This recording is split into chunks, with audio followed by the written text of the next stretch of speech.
Your attention, please. It's 6 p.m. and we're going to officially call this meeting to order for our November 7th, 2022 board meeting.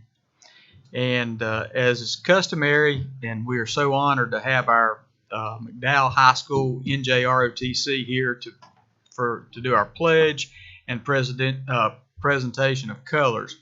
And Ms. Pupo, I would like for you to introduce them since you're our representative to the NJROTC. I always defer over to Chief McClure to introduce his team, but we are grateful that you guys are here and excited to share some of the things that you guys have been up to this month. Chief McClure. You guys have present now is Cadet Ammons, a rifle, color guard commander, Cadet Wyatt, Cadet Cosby, with the organizational flag, the safe flag, Cadet Allen, also on rifle. So it's a privilege to be here tonight for you, as always, ma'am. Thank you so much. If you'll go ahead and lead us in. Thank you. Please stand. Color guard. Attention. Join me for the pledge. Forward. March.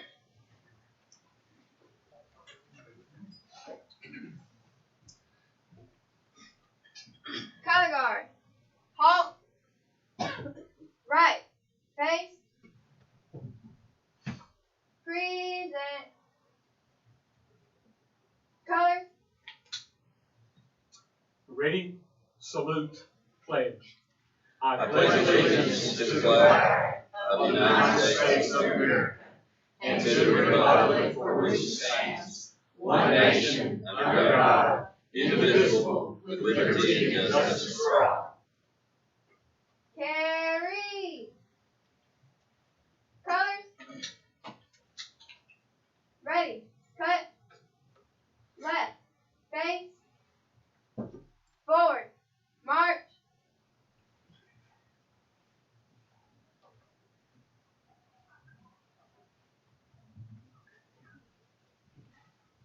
Color guard. Halt. Right. Face. Post the colors.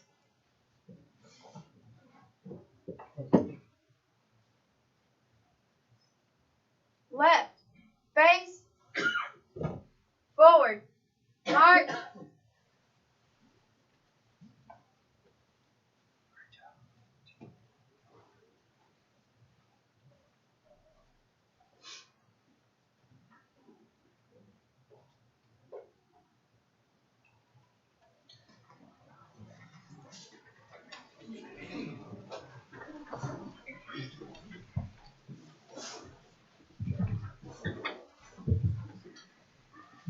Okay, at this time I'll entertain a motion to approve the agenda. So moved. Second. We have a motion by Mr. Pearson and a second by Ms. Mumon to approve the agenda. Is there any further discussion on approval of the agenda? With no further discussion, all those in favor of approval of the agenda signify by raising your right hand, which is an 8-count vote. Mr. Oliver, at this time, I'll turn it over to you for administrative report, sir. Yes, sir. The first bullet on the administrative reports is a staff recognition, and I will give the floor to Mr. English to take care of that recognition. Okay. I feel like I should go to the podium. I agree. Yes, sir.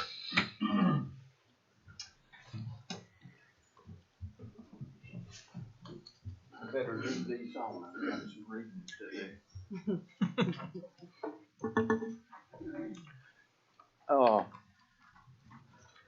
I think I can speak confidently on behalf of the board when I say that we're so proud of our staff folks who give so much every day to your kids, our community, and our state. And certainly there are those who we recognize from time to time, and we celebrate their accomplishments. There are also those that deserve recognition beyond just what we can offer. And so it is with great pleasure this evening, on behalf of the board, and it is with great personal delight that I would like to confer upon one of our staff people the Order of the Longleaf Pine. The Order of the Longleaf Pine, with the rank of Ambassador, extraordinarily privileged to enjoy fully all rights granted to members of this exalted order, among which is the special privilege to purpose the following North Carolina toast in select company anywhere in the free world. Here's to the land of the Longleaf Pine, the summer land where the sun doth shine, where the weak grow strong and the strong grow great. Here's to down home, the old North State. There is one among us who has devoted a lifetime of service, and you may not know it, but in fact has accomplished many firsts in their long and historic career. It all began in high school.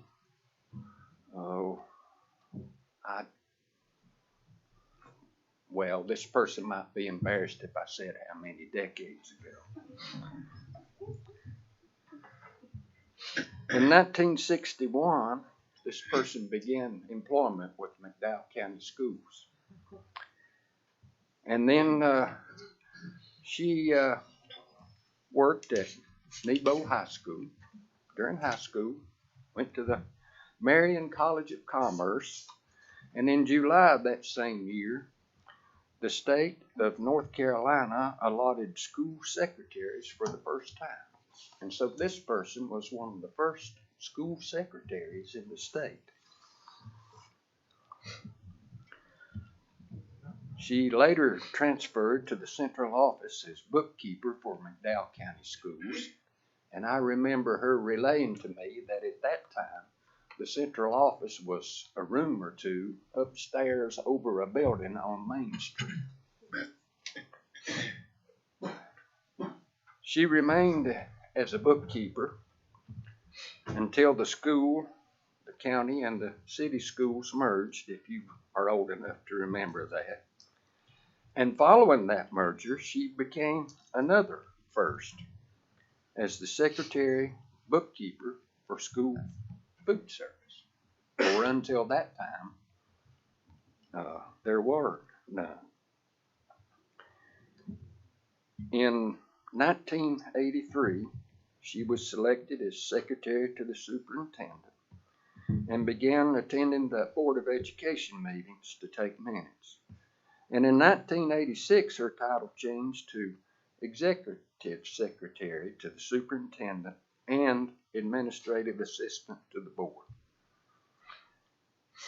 After her retirement in 1991, she was reemployed on a part-time basis as administrative assistant to the board, where she remained until her recent second retirement on September the 1st, 2022.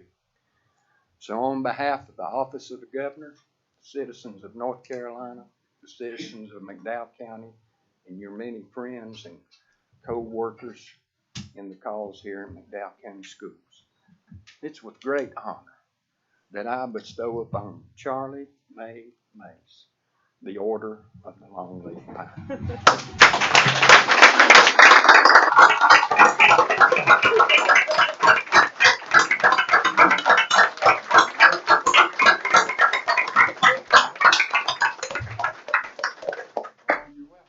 You want to say a few words before we take your picture?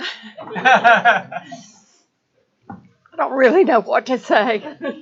I came tonight for Bob Brackett and Brian Piercy. But you know, as I said many times, public education in North Carolina has been good for me. For 60 years, I never went without a paycheck. And for 55 of those years, I had insurance with the state of North Carolina. And all because God permitted me the opportunity to work for McDowell County Schools.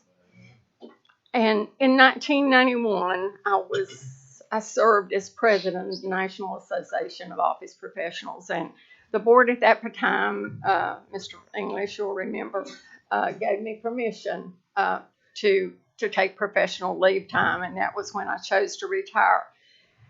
And I visited 43 of the states, and I found nowhere that there's education like there is in McDowell County. Nowhere is there a love for the county that there is in McDowell County. And so I attribute my years to excellent board members, 10 superintendents, so many principals, staff members, but God has been good to me in allowing me to work for McDowell County Schools. And, you know, this is one of the highest honors the state of North Carolina gives. And thank you, board, for submitting my name. I know there's a lot of paperwork that goes to it. And thank all of you, those of you who are here tonight, because you love the kids in McDowell County. And as Mr. Oliver said, it's what's best for kids that counts. And thank you, board, for all you do. Did we celebrate?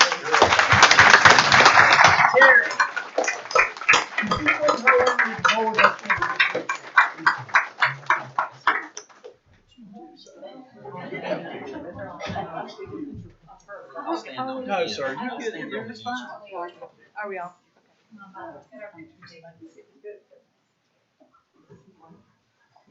Well, it's all right if you guys care,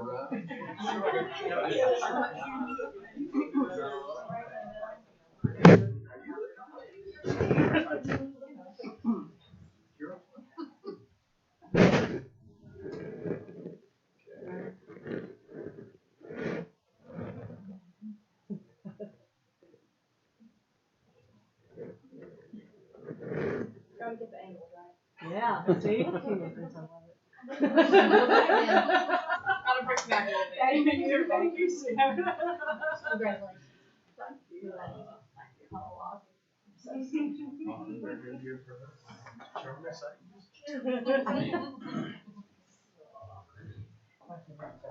We go back a long way, Bob. Mom, I appreciate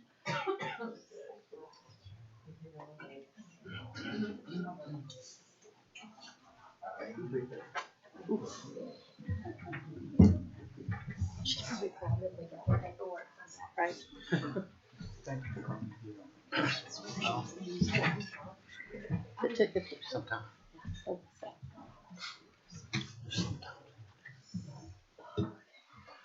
Mr. English, you can finish the report if you like. I would defer to my colleague, Mr. Brian Oliver. Yes, sir. All right, since the last meeting, I had the opportunity to attend the Joint Utility Committee meeting with the city and the county leaders to discuss all the utility projects, capital type projects that are going on throughout the county and city. That's always a very interesting meeting. We had a policy committee meeting with the board's policy and personnel committee and discussed, I think, 27 new policies or policy updates that had to be, not new policies, but new updates to existing policies. And then 2 weeks ago, we had the board work session, and the gist of that meeting was to further discuss the tennis court and multi-purpose field project, which is ongoing. We'll talk about that a little more later. Then had the opportunity to attend the Western North Carolina Collective REI training. Rolled right into the NCDPI AIM conference following that, and this was the second annual AIM conference, which stands for Accelerate, Invigorate, and Motivate, and that's a Department of Public Instruction effort that the new superintendent has had in place for the last 2 years. So a very well-planned conference. Next was the Building and Grounds Committee meeting, and we again talked about the tennis court and multi-purpose field project. That's a huge part of what's going on right now with our building and grounds efforts, and a very productive meeting. And we also talked about, in addition to that, we talked about a safety measure for our schools, which includes Knox box installations for all of our facilities. Next, we had the central office. We had our state health plan and Pierce Group benefits flex open enrollment meeting. I know everyone in the room deals with open enrollment at some point with who they operate with. Had a very good meeting with the emergency service staff, Mr. William Keller and his staff, to talk about emergency services issues, which included a discussion about safe haven and efforts that might happen during extreme wintry weather, and in particular in the Old Fort Mountain area. So that was a very informative meeting. And Saturday was the Old Fort ribbon cutting and Goldie Grant Memorial service and presentation at Old Fort School. Much awaited opening for ribbon cutting. Actually, the school's been open since 19, but the ribbon cutting took place Saturday, and it was a great event. It was well attended. It's unfortunate that we couldn't have it on the original date, along with the festival that was canceled in Old Fort. But I think everyone who attended Saturday was very well informed about the history of Old Fort, and had the opportunity to learn more about Ms. Ward's time as a high school athlete, and also had a great opportunity to visit and tour the school. So thanks to everyone who was involved with that effort. Mr. Aller, I'd just like to say, with the Old Fort dedication, I appreciate all the work that was in there. I know Miss Ward's in here somewhere. There you are. On behalf of my family, I was not able to be there for some health issues that my husband's going through, but just sent my mother and father-in-law up there to represent our family, and just say what a day of pride and joy and celebration for the community of Old Fort. And Miss Ward knows that we're really proud of all the efforts that Old Fort Elementary has done, and just for the community and how they've embraced that school. So thank you for that. Yes, ma'am. That was a great event. It was, and we sure were glad to find out all about Ms. Ward, too.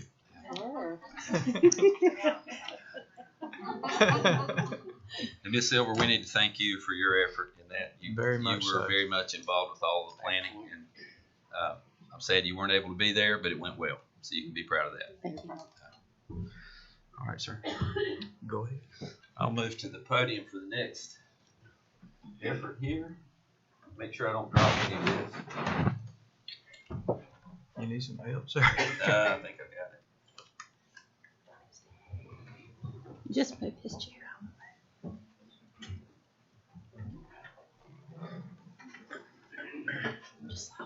All right, we have two other folks to recognize tonight who have provided years of service to the McDowell County Schools Board of Education and to the students and families of McDowell County in different capacities. And both of these gentlemen have served with extreme distinction the school system and the county. It gives me great pleasure to be able to honor these two gentlemen tonight for their service on the board and beyond that. I'd like to start by recognizing Mr. Brian Piercy. Mr. Piercy has served on the McDowell County Schools Board of Education twice. He served from 2004 to 2009 in the Old Fort seat, and then he returned to the board after I arrived in 2013. He decided he needed to get back on the board, and Mr. Piercy came back to the board in 2016 and served until right now, and this is his last official board meeting. And so that's 5 years the first time and 6 years this time. Total of 11 years. Is that correct, sir? Actually, it's 14. 14. Well, I come on in 2014 this last time. Okay. Sorry about that. And we had the date wrong. 2004, 2010. Okay. The previous. So a total of 14 years. Thank you for that. And I'm sorry that I said that incorrect. It's all close. But whether it was 11 or 12 or 14, what matters is how well you served and how much you cared about the kids. Everything you've ever done has been about the students, and I appreciate that. You've served as the chairman of the Personnel and Policy Committee and a member of Budget and Finance Committee, and you have also served in the fire service both in Buncombe County and McDowell County. You currently serve with the Old Fort Fire Department, and thank you for that. That's truly honorable, and we're all thankful for any of our public servants, especially those that are willing to go into a building when everybody else is trying to run away. Mr. Piercy studied fire science at Kaiser University and graduated in 2009. He received his master's degree in business administration from Columbia Southern University in 2021. Congratulations. Mr. Piercy has over 30 years of volunteer and paid fire and rescue service. He currently serves as the president of the Firefighters Association for the county. He has helped coach numerous youth and Little League sports teams in those years. Mr. Piercy's mother, Pat, was a dedicated teacher assistant with McDowell County Schools. She served all of her time at Old Fort Elementary, and I know that made Saturday very special for you, sir. His dad, Bunny, served the community through volunteering. Mr. Piercy has followed in his parents' footsteps by working with students and families. He truly believes in helping others and putting them first. Mr. Piercy, his brothers, his son, and nieces and nephews are all products of McDowell County Schools. He has been dedicated to making the school system the best it can be for students and families of McDowell County. So, sir, what I'd like to do is I'm going to talk about Mr. Brackett, too, and then I'm going to give both of you a chance to speak. That'd be all right, and then we're going to have you come up here, and we'll get a photo separate and together. How's that?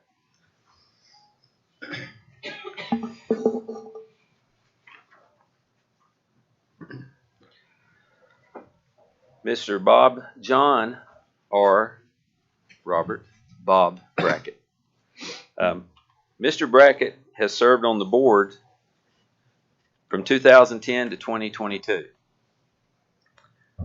And he spent the entire time in the NEBO seat. He is a member of the Building and Grounds Committee, member of the Curriculum Committee, Endowment Fund representative, and he also has served as the vice chair previously. That was during my time here. And that's just part of what Mr. Brackett, or most people know him as Coach Brackett, has provided in service to the McDowell County Schools. Coach Brackett served the McDowell County school system from August of 1966 through July of 1996. So 30 years as a teacher and coach with the school district. And I know he was a coach because I played and wrestled against his teams when I was in high school at Freedom years ago. Mr. Brackett graduated from Oak Hill High School in Morganton. He attended and graduated Western Carolina University in 1966. He always refers to McDowell County Schools as the diamond of Western North Carolina because the area is beautiful and we have everything needed to support our students and families right here in McDowell County. Mr. Brackett spent over 30 years coaching football, track, and wrestling.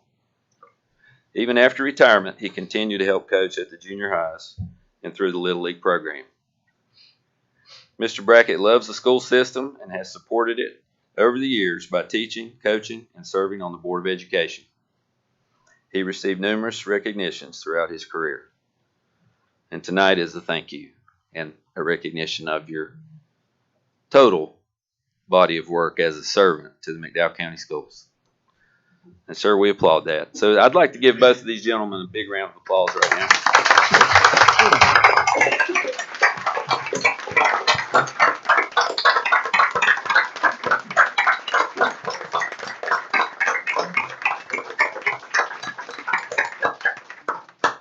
Mr. Piercy, if you would, come up and we're going to let you share a few words. And then Mr. Brackett, we're going to have you come up and share next, if you don't mind.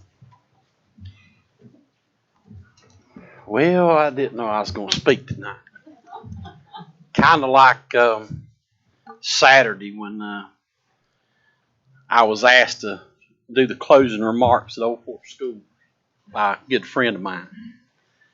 Didn't have nothing prepared, so I spoke from the heart. And I just want to say thank you to the parents, the kids, the staff of McDowell County Schools for the support that I've had over the years serving on the board. From the first time, excuse me, when I first was elected in 2004, I was 32 years old, single father, and at the time was the youngest elected official in McDowell County. And I done it because I love kids. and I wanted to do what I could to help to better education for kids. We get into education, whether you're a teacher, a board member, administrator, it's for the kids. So if I say that to say this. Don't ever lose that focus. To the current board members, to future board members who may be coming on, it's about kids. Kids first. My mom and my dad both. They raised me in a strong Christian home. Christian values. I was raised in a small church, Lackeytown Baptist Church in Old Fort. And now I'm happy to say that I'm a charter member of Grace Community Church in Old Fort. Been there from the very beginning. You know, I've struggled along the way over the years. Failed in a lot of things. But I know God has always been there. Number one. Every decision that I have ever made on this board, whether people agreed with it or didn't agree with it, I prayed first. And I know when I went to sleep that night, I made the right decision. Whether anybody else agreed with it or not. I was at peace with it and knew that God had it under control. And I always continue to do that. I'm not perfect, but I always continue to do that. My mom did serve for 26 years. Between Old Fort Elementary and she did teach 11 years at Marion Elementary. Her and Miss Dowdell's mother were a team for 11 years. And so me and Miss Dowdell go way back. But to this board, thank you for allowing me to serve with you. We've butted heads, but that's okay. That's okay. The number one thing is we've always come back around to make the right decision for the kids. Remember, we have roughly 6,500 kids in McDowell County Schools. Okay, from black, white, all kind of disabilities. I mean, it's the spectrum. Because in public education is different than private school. We have to take everybody. We can't say who we get and who we don't get. So we have to treat everybody with the same respect. Again, we're going to disagree on things. Everybody. You're going to have, if I can say this to the board and the future board, don't get caught up in this group, this group, this group, this group. Because you're going to have this group, this group, this group coming at you all over. But it's our job to listen to everyone. It's our job to make our decisions. Number one, pray about it. I guarantee you won't go wrong with whatever decision you make. Pray about it. Make your decision, stick with it. But don't let one group, one way or the other, influence your decision. We have to listen to everybody. And when you're making your decisions about groups of kids in school, you make your decision based on 6,500 kids, not this group or this group. When you do that and you've got those kids at heart at first, the decisions will be right. I guarantee it. Thank you all, the public, for 14 years have entrusted me as an elected official. And you don't know how much that means for the people of McDowell County to entrust me to be able to make decisions for your children, our children. I've spent 34 years in public service. My dad set that bar high as he spent 50 years in the fire service. And him and my mother taught me and my brothers, it's about serving. You know, Jesus didn't come to serve or to be served. He came to serve. That's what we're about. We're here to serve, not to be served. And it can be a very little or it can be a very big thing. Our jobs can be very small or very large, but we're here to serve others. So let's do that. Again, I want to say thank you. It's been hard. When I made this decision, I actually made this. I'll hush. I promise. I made this decision about 2 years ago. My mom asked me. She said, "Are you planning on running again?" I said, "Mom, I don't think so." This is before she passed. I said, I feel like I've done what I need to do, what God has allowed me to do and wanted me to do, and I feel like it's time. After she passed, I talked to my dad. Me and him talked a long time about it.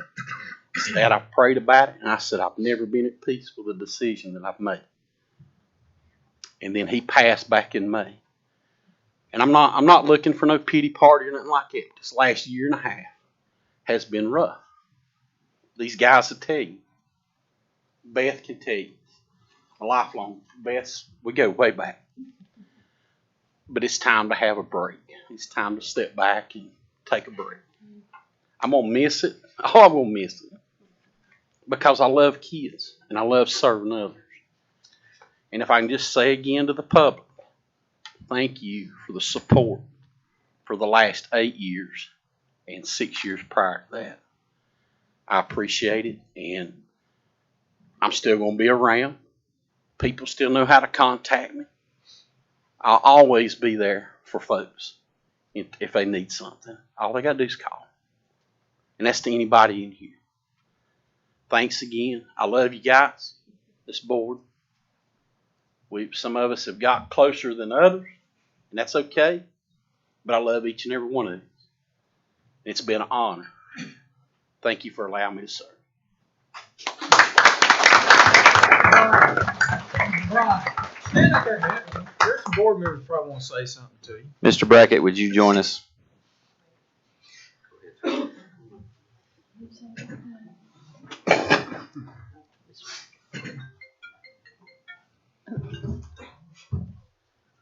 I've always been a guy, a few words, so don't let this worry you. It made me nervous. I got just a few things, and every night that I come in and work it up, I sit down at my desk over there, and there's 2 things that I see. This. And Charlie, 12 years ago, you gave me this. Code of Ethics for the school board. Thank you.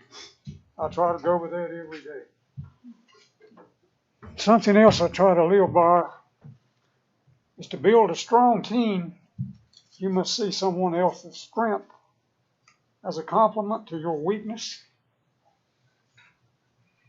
and not a threat to your position of authority.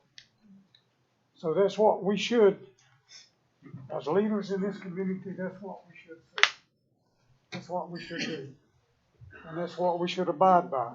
And that's what I try to. It's been my pleasure to serve the county, McDowell County Schools, and to work with such great, fine people. And yes, it is a diamond here. Carl, you and I both from Burke County. We love the mountains and we love to be around. So anyway, as Brian said, I'll reiterate, you always give it a lot of thought before you make a move. Always think through what you want to do. And I feel like I may have something to contribute.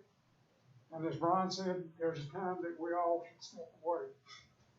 And that time is now for me. So thank you for letting me serve, okay? Thank you very much. Thank you, guys. Mr. Oliver, if you would, let them stand up there. I know every board member here would like to say something to each of them. So start with you, Miss Silver, if you would, go ahead. Start, we'll go around the table here. Well, I can honestly say that to Mr. Brackett, and it's just funny to call you Mr. Piercy, to Brian, or Mr. Brackett, just how much through my professional career as an educator in the system, how much the two of you always advocated, not only for students, but also for staff. And it meant the world to me to know that you did that. But I think more on a personal basis, just how much I've looked up to the two of you. And I've had to tried to pattern these last 2 years to strive to be the board member that you guys have been, and to try to put my personal agendas aside to be a part of a team and be a part of this team that I feel privileged to work on. And so I thank you for that. Mr. Brackett, you know, I grew up with your son and daughter-in-law, and so I've known you so long, and just want to thank you so much for the time and the energy and the effort that you've taken into raising people like me. I don't want you to speak back because that makes me nervous. You know, it's a pleasure to work. And after I retired, I heard my daughter and my daughter-in-law and some people complaining about being elementary school teachers, and I gave them a hard time. So what they said to me is, how about you showing up in the elementary school?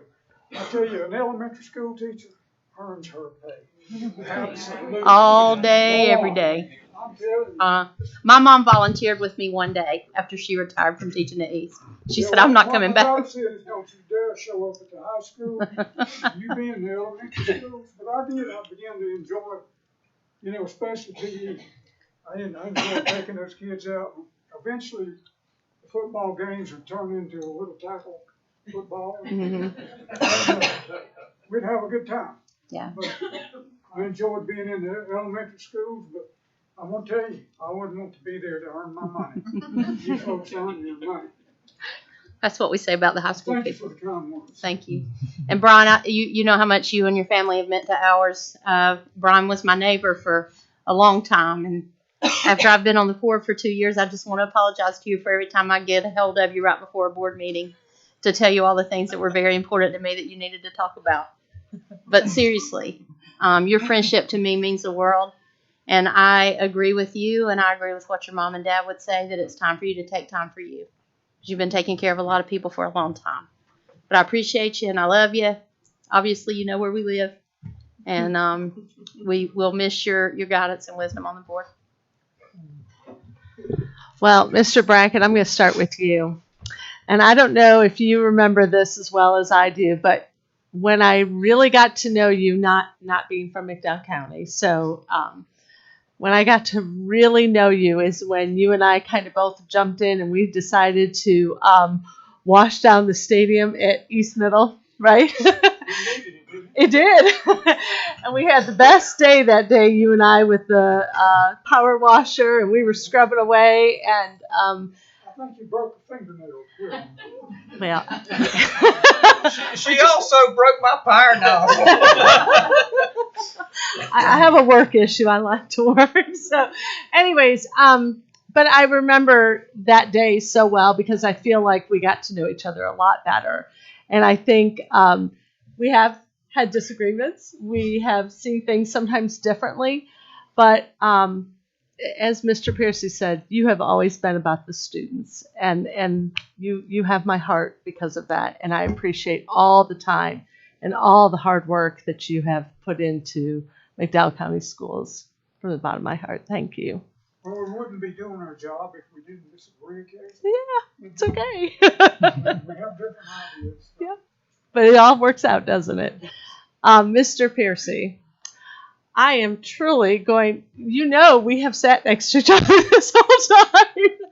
And we've had so many funny laughs and games and little notes and all that great stuff. And I think they might just have to leave this seat empty because no one is going to be able to fill it like you have. And I mean that sincerely. You have been a great friend, and I have enjoyed your perspective. I've enjoyed your leadership. And I thank you so much from the bottom of my heart for your service, but probably more importantly for your friendship. So thanks. Mr. Piercy, I'll start with you. I am so proud of what you did, especially at Reynolds Fire Department. Having worked Buncombe County myself on the highway patrol, I know what a challenge is presented to that department, and I appreciate that. And I'm going to tell you, one of the most important things that I'm proud of you for also is you're serving on the state board, and you being able to help get our county commissioners selected to win an award that they so deservingly needed. And the most important thing that I want to say about you, Brian, is your commitment and to Christ and your decisions on the board.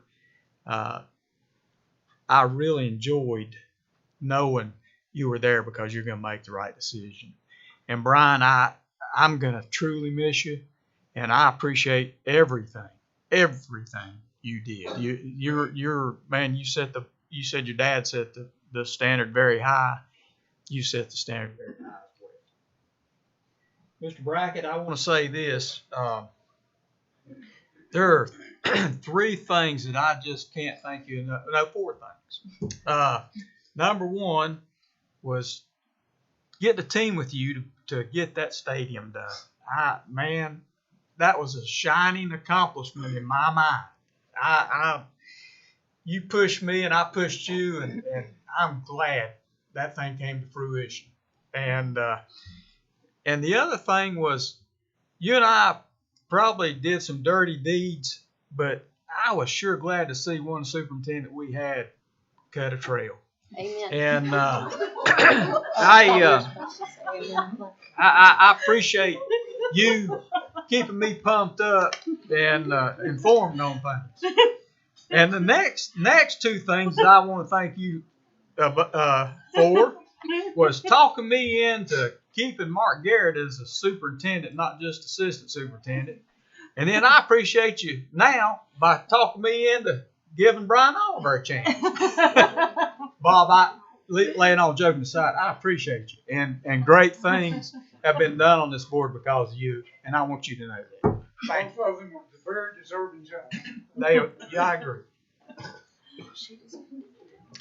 Well, I don't know if you folks in the audience here this evening realize it or not, but these 2 gentlemen were the movers and shakers behind the revitalization of our career and technical education programs at McDowell High School. I remember sitting in a meeting with Mr. Brackett and several other community leaders and school leaders, and Mr. Brackett was just not going to take no for an answer as far as having an agriculture-oriented curriculum for our students so they could realize the opportunities available. I mean, he was like a bulldog, and I really appreciate you getting that going. And then as the board and administration began to see what a difference that program could make, we also began to invest in revitalizing other career and technical education programs. And Mr. Piercy, you were instrumental in making sure that emergency services were a part of that curriculum. And now we have outstanding graduates who are getting job offers before they graduate high school. And so I especially want to thank you on behalf of young people in the county for your dogged determination to make kids a success here in this county. Thank you both, and I've enjoyed your friendship. Oh, we'll still enjoy your friendship. Come on by any morning, 4:30. In the morning, a.m. Being an agricultural person, a nation that doesn't feed itself and it doesn't produce, Mm-hmm. it doesn't grow its food, if it doesn't mine, if it doesn't take something from the land, and if it doesn't manufacture, it's NFL. It's not for long. That's an acronym for. Right. Well, thank both of you for your friendship and for your determination to see kids succeed.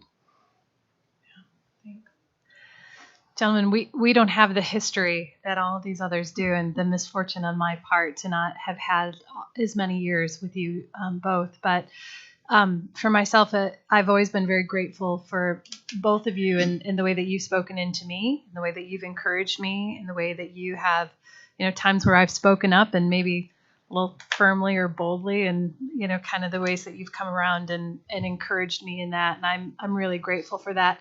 And really just a tremendous amount of respect that I have for both of you in the service that you've given to McDowell County. You leave a legacy, both of you on the board, and an imprint here. And I'm grateful for the 2 years that I have had the opportunity to serve with you. And again, just very grateful for you, grateful for your service, grateful for the ways that you spoke into me over the last couple of years. So thanks so much. Well, I did have the luxury of growing up here and being molded by you two guys. And I tell you what, you have a connection that I don't know if you realize or not. I know you do once I speak about it. But as a first grader at Marion Elementary School who was struggling to read, struggling at math, struggling about anything education-wise that went on, there was an assistant teacher there named Pat Piercy that always found ways to encourage me athletically and educationally. There was a secretary there named Dottie Brackett, who when I came through the door every morning was smiling at me and would ask me, how was yesterday? How was last night's work? Both of those women made a huge impact on my life in elementary school, along with the teachers that I had there. Huge impacts. And when you're around a county like this your whole life, so many people touch your lives. And those two touch my life. And I know they're up there with our Heavenly Father smiling down at both of you tonight because you touched a lot of lives. Not just mine, but everyone in the county. I really appreciate it. Brian talked me into running 4 years ago. This is my second year. I'm trying to decide whether to murder him or to hug him. The jury's still out. Coach was the first guy that patted me on the head on a hard tackle. I was already seeing stars, and when he patted me with that big hand, it hurt worse than I hit the other guy. And I think it was Dwayne Ledford. I don't want to thanks a lot, Coach. But when he did that day in practice, and it made me feel something I never felt, and it's that happiness when you actually kill somebody with the pads on. So the rest of my football career, I tried to kill everybody that was in front of me, and I got so many concussions. Thanks, Coach, by the way. But no, all jokes aside, you guys have meant so much. I'm going to miss you. You are the first two guys I call on every decision here. You guys know that. And it means a lot to me. I'm going to really, really miss you here. And I want to continue to call you and say, what do I do here? So again, congratulations on your retirement. You better not stay away too long. And I appreciate it, and I love both of you. Let's give him another round of applause.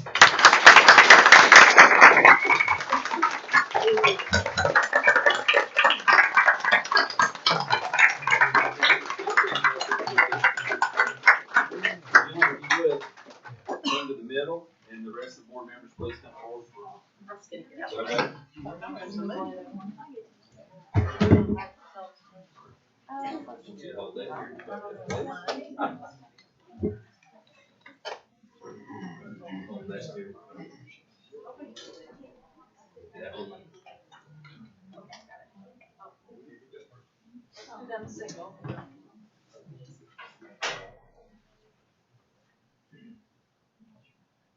Ryan, this is your camera. You gotta smile. Yeah, Nick, y'all so sad.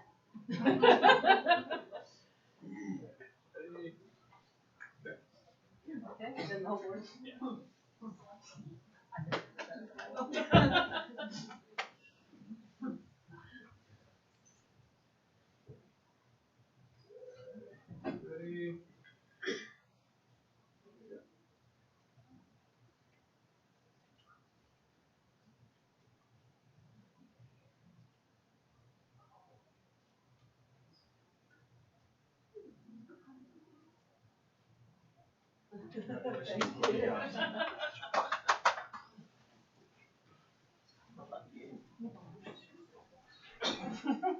Both of these illustrious gentlemen also received a plaque to commemorate their service on the board.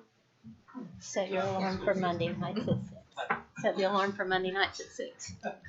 It's actually a very nice plaque. Thank you, sir.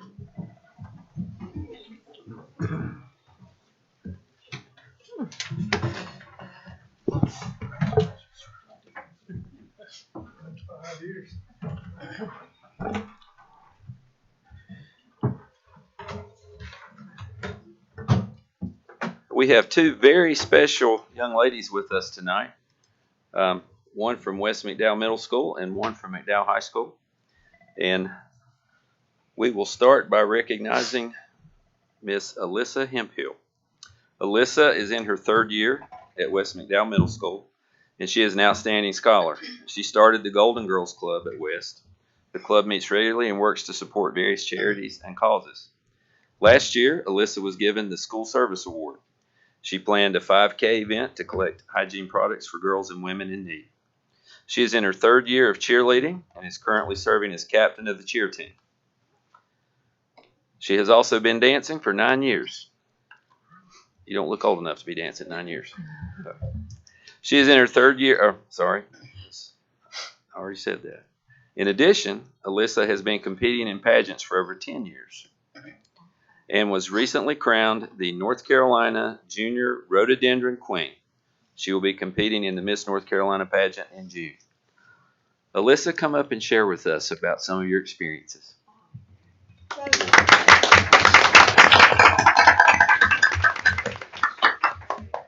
Okay, so I'm actually no longer the Rhododendron Queen. I'm now Miss Mineral City's Outstanding Teen. I gave up my Rhododendron title the summer of this year. So I kind of have like a whole speech that I wrote in the car on the way here. So, yeah, let's get that ready. Okay, thank you. So, as you already know, my name is Alyssa, and I'm so happy that you have invited me to speak today. I'm just so excited. Some fun facts about me is that I'm in the 8th grade at West. I'm Miss Mineral City's Outstanding Teen.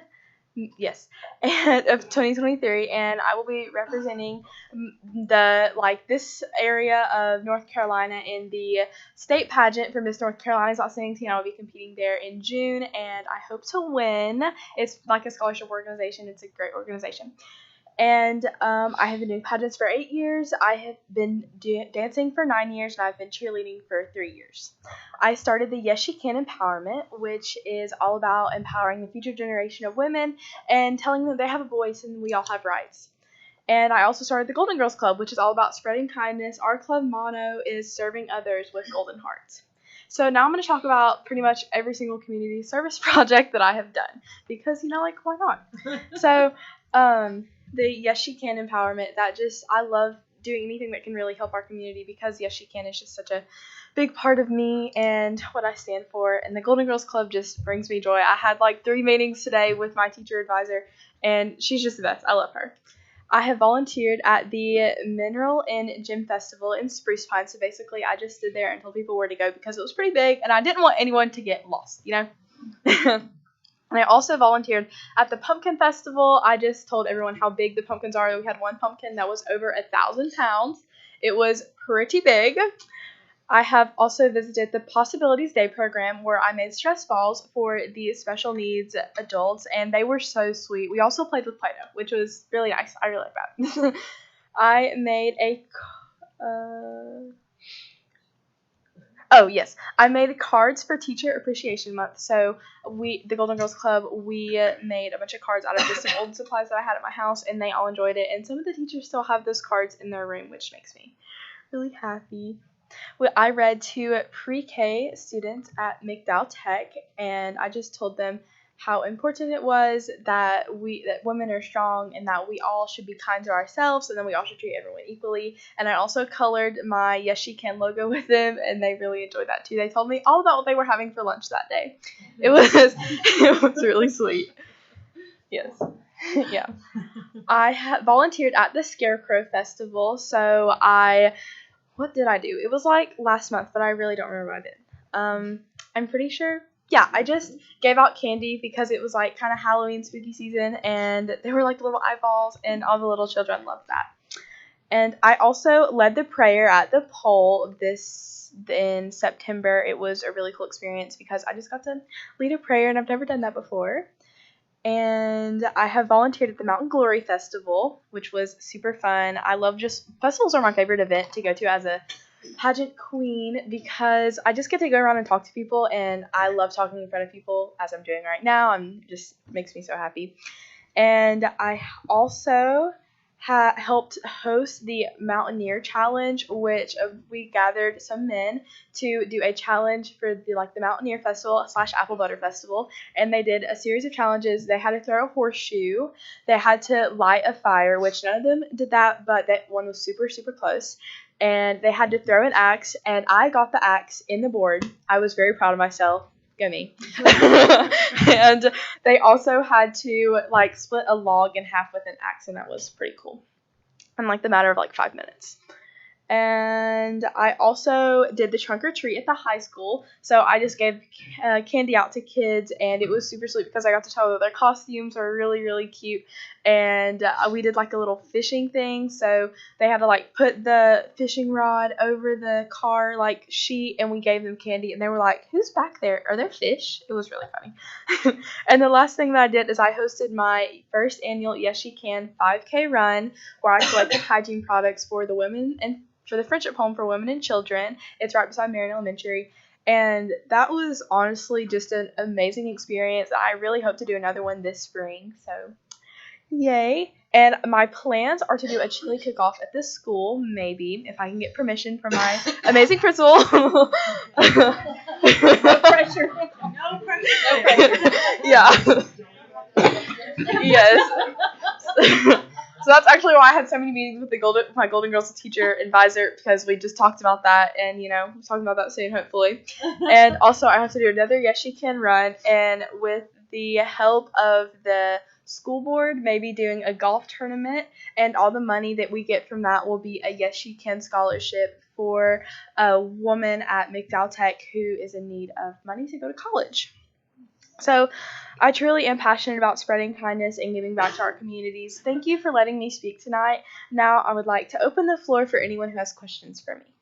I'm going to ask the first one. Do you realize you have a great mother and father, by the way? Yes. No, they should be really proud of you, and I know they are. But and I want you to, when you graduate, try to maybe be the announcer for Jeopardy. I think you would be really good at that. Yeah. All right. I know that's not where your sights are, but no.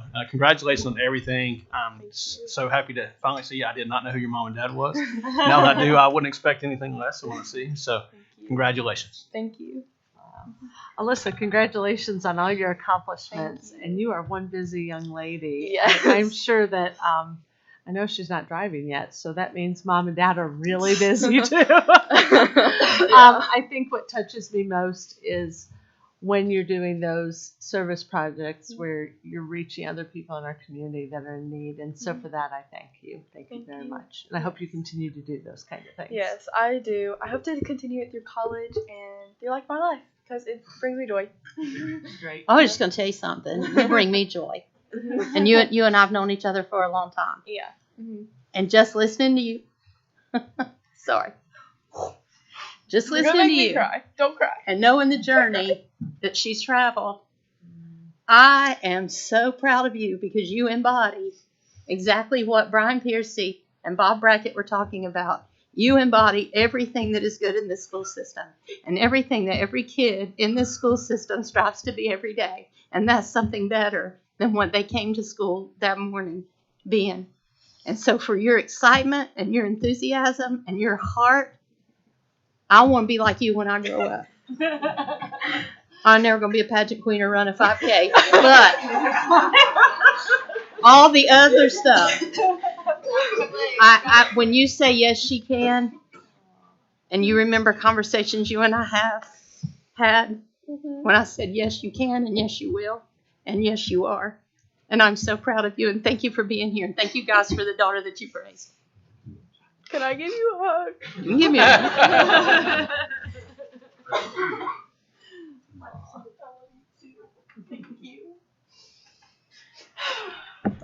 Well, Liz, I know your mom and dad's proud of you, and I've known your mom since she was real little, But I know I've known your mom and her family for a long time, and I know the two of y'all are proud of her.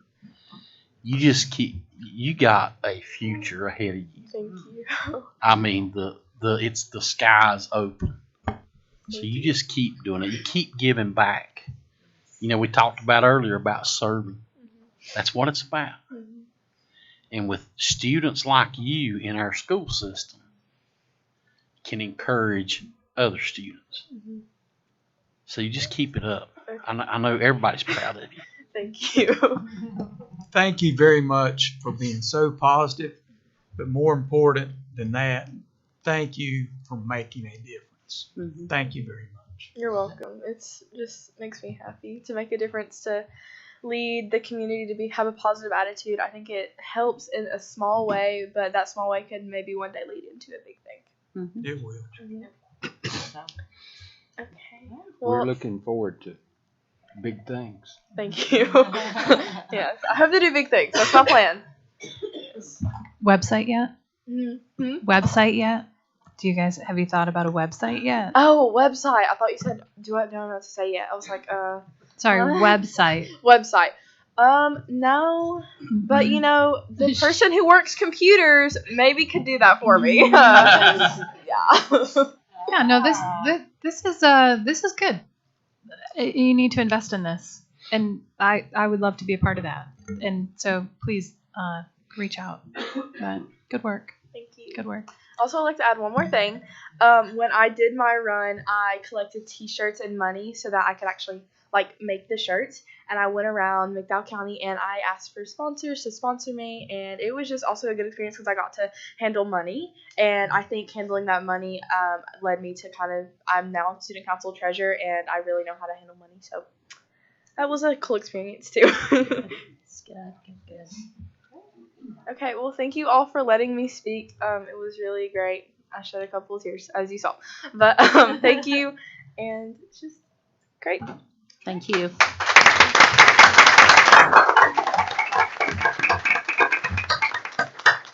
we have a certificate, and we're going to obviously get a photo of you before you leave. Alyssa Hemphill, Outstanding Student Leader, West McDowell Middle School, 22, 23. Congratulations. Stand in the center, and I'd like to ask Mr. Carson. Come up and stand. Listen,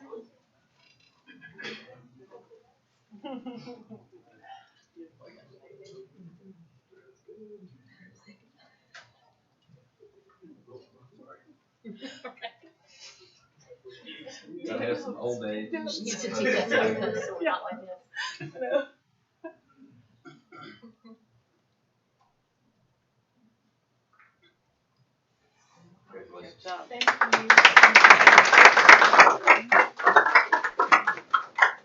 Alyssa, Ms. Silver and I decided that after the board meeting, you're going to work with us and show us how to pose for these pictures. And look so elegant. Please.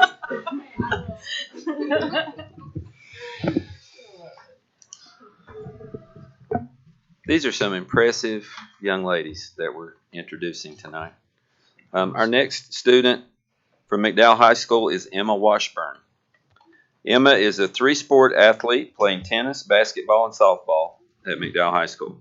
She is also a member of Student Council. Emma is currently in her second year as a member of the Titan Athletic Advisory Council at McDowell High School, where she is a voice for her teams, as well as helping run athletic events such as the golf tournament.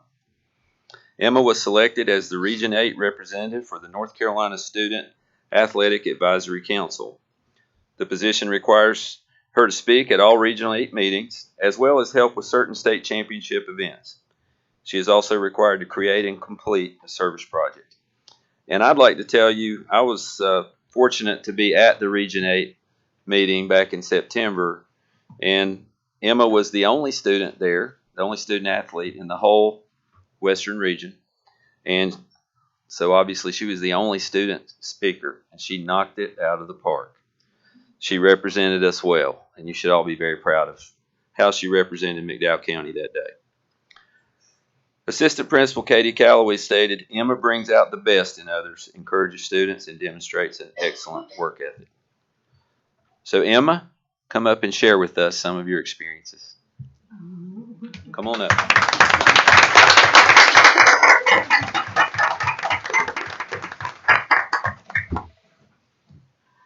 Okay. Hello, everyone. I did not prepare a speech, but that's fine. I'll just say what I have to say. This is my first year in the North Carolina State Association, and I haven't really done anything like it before, but I'm getting the hang of it. Yeah, and I just wanted to say that I'm going to thank all of my coaches for giving me the opportunity to be here today. And I would like to thank Coach Cash and Coach Kinniger for giving me the application and just saying, here, fill this out. And I was like, oh, okay, I'll do it. I didn't think I was going to get it, but I was the only person who really applied for it, which is fine. Yeah. Well, and I would just like to thank the school system for giving me the opportunity to just represent Region 8. And yeah, that's pretty much all. Okay.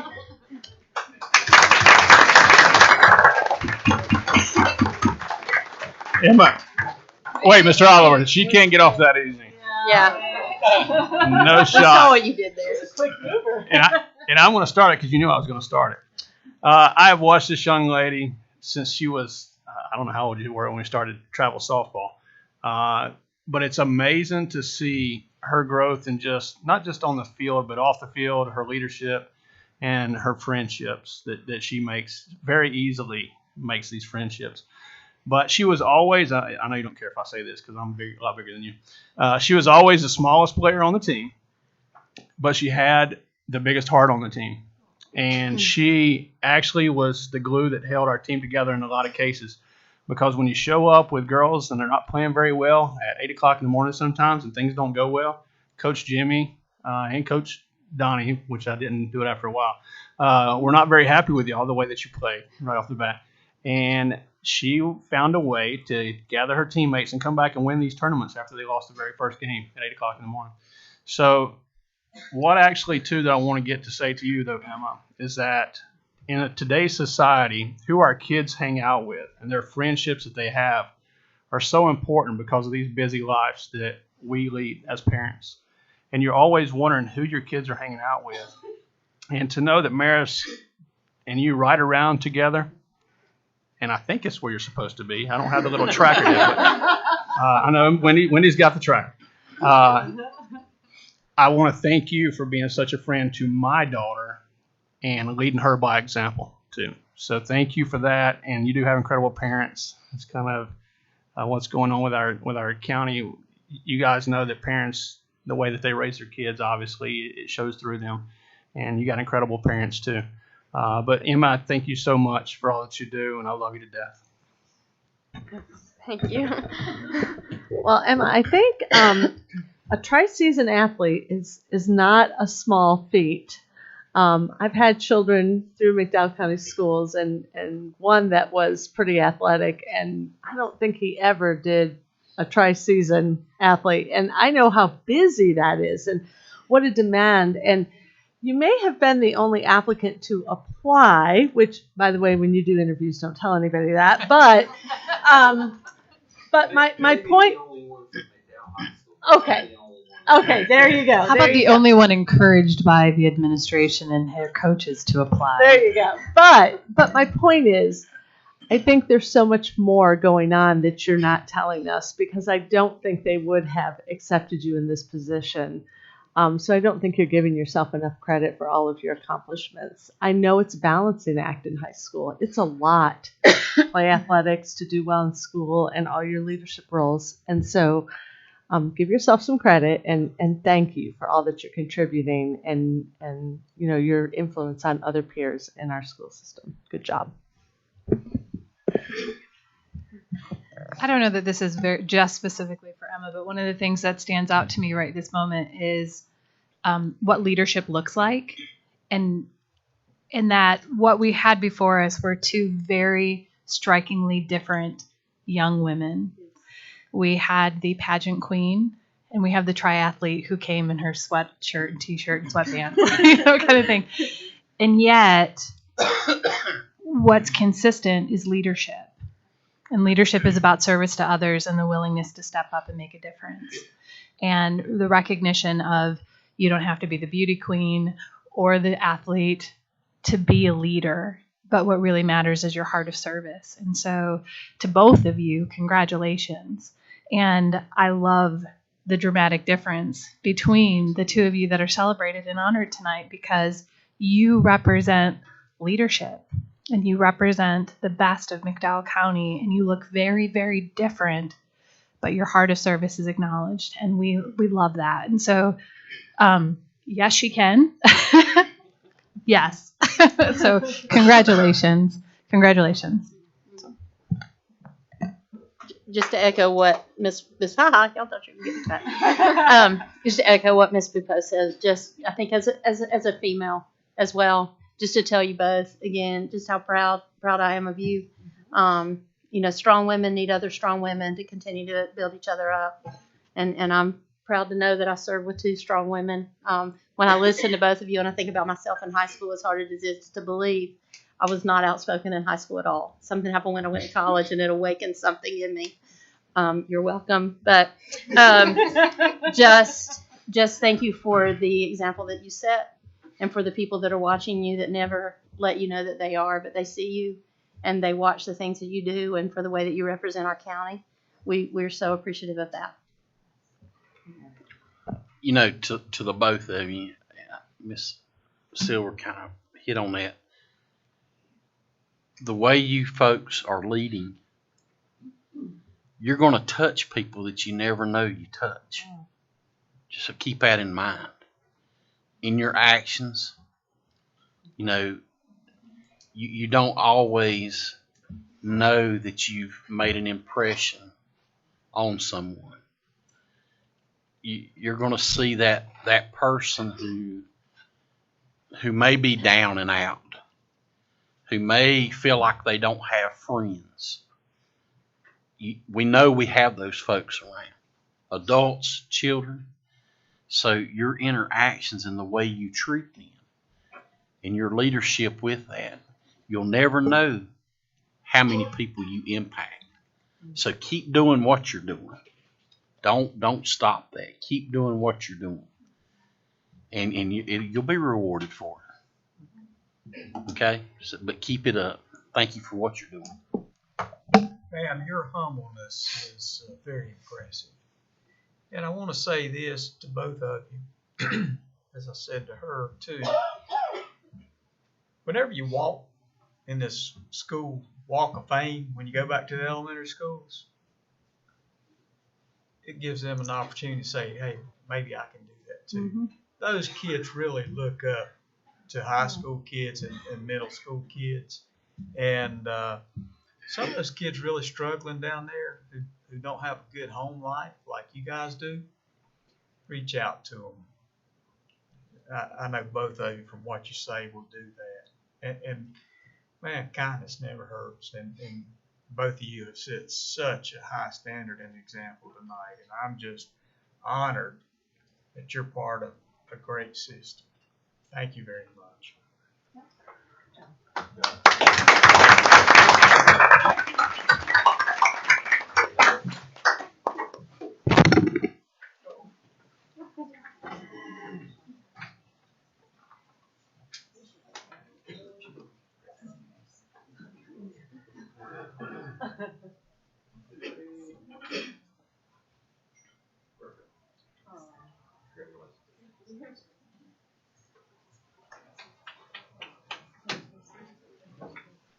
I would just like to add one comment about these two young ladies. Everything you've heard from our board members is exactly spot on. But I just want to say, if your futures are anything like your present, we're going to be reading about you for a long time. So keep up the great work.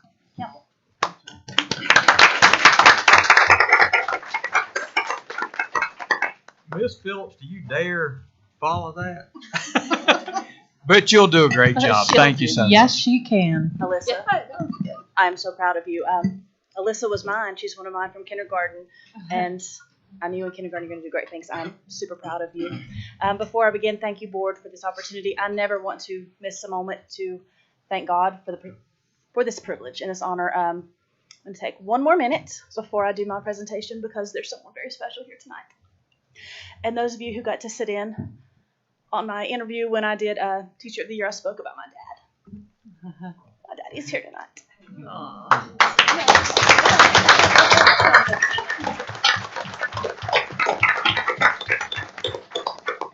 We've heard a lot about great families. I would not be where I am today without the love and support of my mom and dad. I'll pull it together, I promise. There's a lot of people who may not have the opportunities that I've had. Daddy, I thank you. God blessed me with the best parents that ever could be, and they provided me with a strong foundation, and I get to be who I am today because they loved me, and they showed me the right way to live. So I will now carry on. But I could not pass that opportunity because he may not get to come to many, and he is here tonight. So this month, I wanted to talk about community partnerships. In McDowell County Schools, I look around this room, and I see so many of you here, and it's so heartwarming to know that you care about the students and the children in our community. As educators, we have a calling on our lives, one that's to help us mold and shape the next generation in our community. It's a task that one should not take lightly, and we don't take it lightly. Many of us who are around this room, we lose sleep every night thinking about the ways that we can best serve the children that we're entrusted with. And ultimately, what we all want is for what is best for each child that comes through our school system. We want each one to succeed in the path they are meant to be on. As educators, we cannot do this alone. It takes the involvement of the entire community to ensure that each child has the support needed to be successful. I grew up watching Little House on the Prairie and seeing Laura in that one-room schoolhouse, and I always loved how the entire community would rally behind the children and do what was best for them. I feel so blessed to live in a community that in so many ways is like this. As you're going to see throughout this presentation, we have so many people, businesses, civic organizations, and churches who truly see the need and the benefit in making sure our greatest asset, our children, have what they need to be successful for many years to come. The children and the teenagers that are part of McDowell County Schools are not just the students of today. They are the future of McDowell County, and if we teach them well, they are going to lead the way, and so many of them already are, as you already see. So what I'm going to do today, I'm sorry it's going to be a little longer than normal, so just sorry. So I reached out to all the principals and all the leaders in the district, and I asked them to send me some examples of how we are involved in the community and how the community is supporting our schools. So I'm going to go through each school. I had a lot. I tried to shorten it a little bit. And what I wanted to say to all of you guys who are here who are part of the community, if you are not already doing so, volunteer. I promise you, we have the need for as many people to support us as possible. All you have to do is fill out that background check, go to your local elementary school. You're going to see volunteers on here. I promise we will find something for you to do. These children, they need as many adults rallying behind them as they can get, whether it's the teenagers, the little ones. I get to teach the little bitty ones. It's my favorite thing ever. I would be terrified to go and work with teenagers, but some of you guys might be right what they need. So if you are not already signed up to volunteer or drive a bus, we could use some of those. So I'm going to start with McDowell High School. So McDowell High School, hold on, I can't read that one. I have to read from mine. They've had several events where the community members have given back to their school, and they've worked with them to provide events for everyone in the community to attend. The pictures are kind of small, but one thing that they hosted was, it was the student council at McDowell High that hosted the McDowell County Trunk or Treat. So anyone who was part of that, thank your McDowell High School Student Council. Lots of community. I know all the elementary schools participated, so you're going to see some things from that in other slides. One thing that's great about McDowell High School, you see two pictures on the bottom. They on the teacher work day that we had a couple weeks ago, they went out to these organizations, Continental, and I think the other one is, can't see it real close, McDowell Tech Cosmetology. So they reached out to organizations that our students are part of. They wanted to see what it's like for these students, and I think there's some, correct me if I'm wrong, Ms. Bennett, but entrepreneurs or something that are going into Continental Tevis, so you guys got to see how they interact. They've also had, you can see lots and lots, I'm going to be honest, I did take a few pictures from Facebook and I tried to scout it out, but not only the student council hosting the entrepreneur classes. They had the Farmers Club of America hosted their own falls. We got to hear about that last month. FFA hosted an event. So all of these were open to the community. So this is our students serving the community. And then in turn, we have lots of members from the community coming into the high school to offer things. So now I'm going to move on to early college. I'm going to go quickly, guys. So we have early college and MAI. So one of the big things you see, the pictures on the right, they hosted their annual variety show. And the great thing about that is it's the families who provide all these awesome raffle baskets. And then they invite everyone in the community to come. And it was amazing. I have two children there, so I got to go to that show. East is packed out with the community. It's the student council and the Key Club who run that show. And the way they reach out and just serve the community. And then you can see on the left, they spent last Friday helping pack food. They were involved with the Marion Rotary Club. Chip Cross was their contact there. So they partnered with Nebo Crossing and Rotary Club to pack food bags to be sent out to people in need. I think Dr. Klein, I can't remember where the food's going. Cooper told me. So that's something where the students are involved. They also participated in Trunk or Treat. And one thing that I thought was great, and I stole this from your Facebook page, guys. I'm sorry for stealing. But the thing that I think we talk about building relationships, the pictures on the bottom left, those are students who graduated from early college. When the juniors went out to tour colleges, some of those students got to help lead them on the tour. So they're building those community relationships outside of just McDowell County. They're keeping that involvement alive. So, and also, I don't know if you guys know, McDowell County early college students, they volunteer. They're required to have 150 volunteer hours within the community. So they are out and about all the time. They're at the elementary schools. I know they're running the polls and working the polls tomorrow. So those students are out and about, involved constantly within the community. So now we'll go to West Middle School. So West McDowell Middle School recently celebrated the Monarch Migration, which was planned by Renata Crawley. It was a community celebration with special students from early college. There was art created by Ms. Autry's students and cultural music by special guests Ben Moore and Mr. Ballard. The EL students worked with their families to come dressed in authentic clothing from Mexico, and that's something that I think is tremendous in our county. We don't just want to highlight one group, but if you have different backgrounds, you can come in and hear and find out, and they can share the things that are special to them. And then another thing that happened with at West was the CTE teacher, Scott Ramsey. He welcomed his son, Justin, who was an SBI agent, and he brought an accelerant detecting dog, and they learned about arson units and how to become an SBI agent. Right. Impressive young man. And so now we'll move on to East. East McDowell Middle School, we have lots of volunteers here. And look, I can get on board with this one. I think that if you look at these pictures, you see a lot of food trucks. Anybody want to make a teacher happy? Bring a food truck to their campus.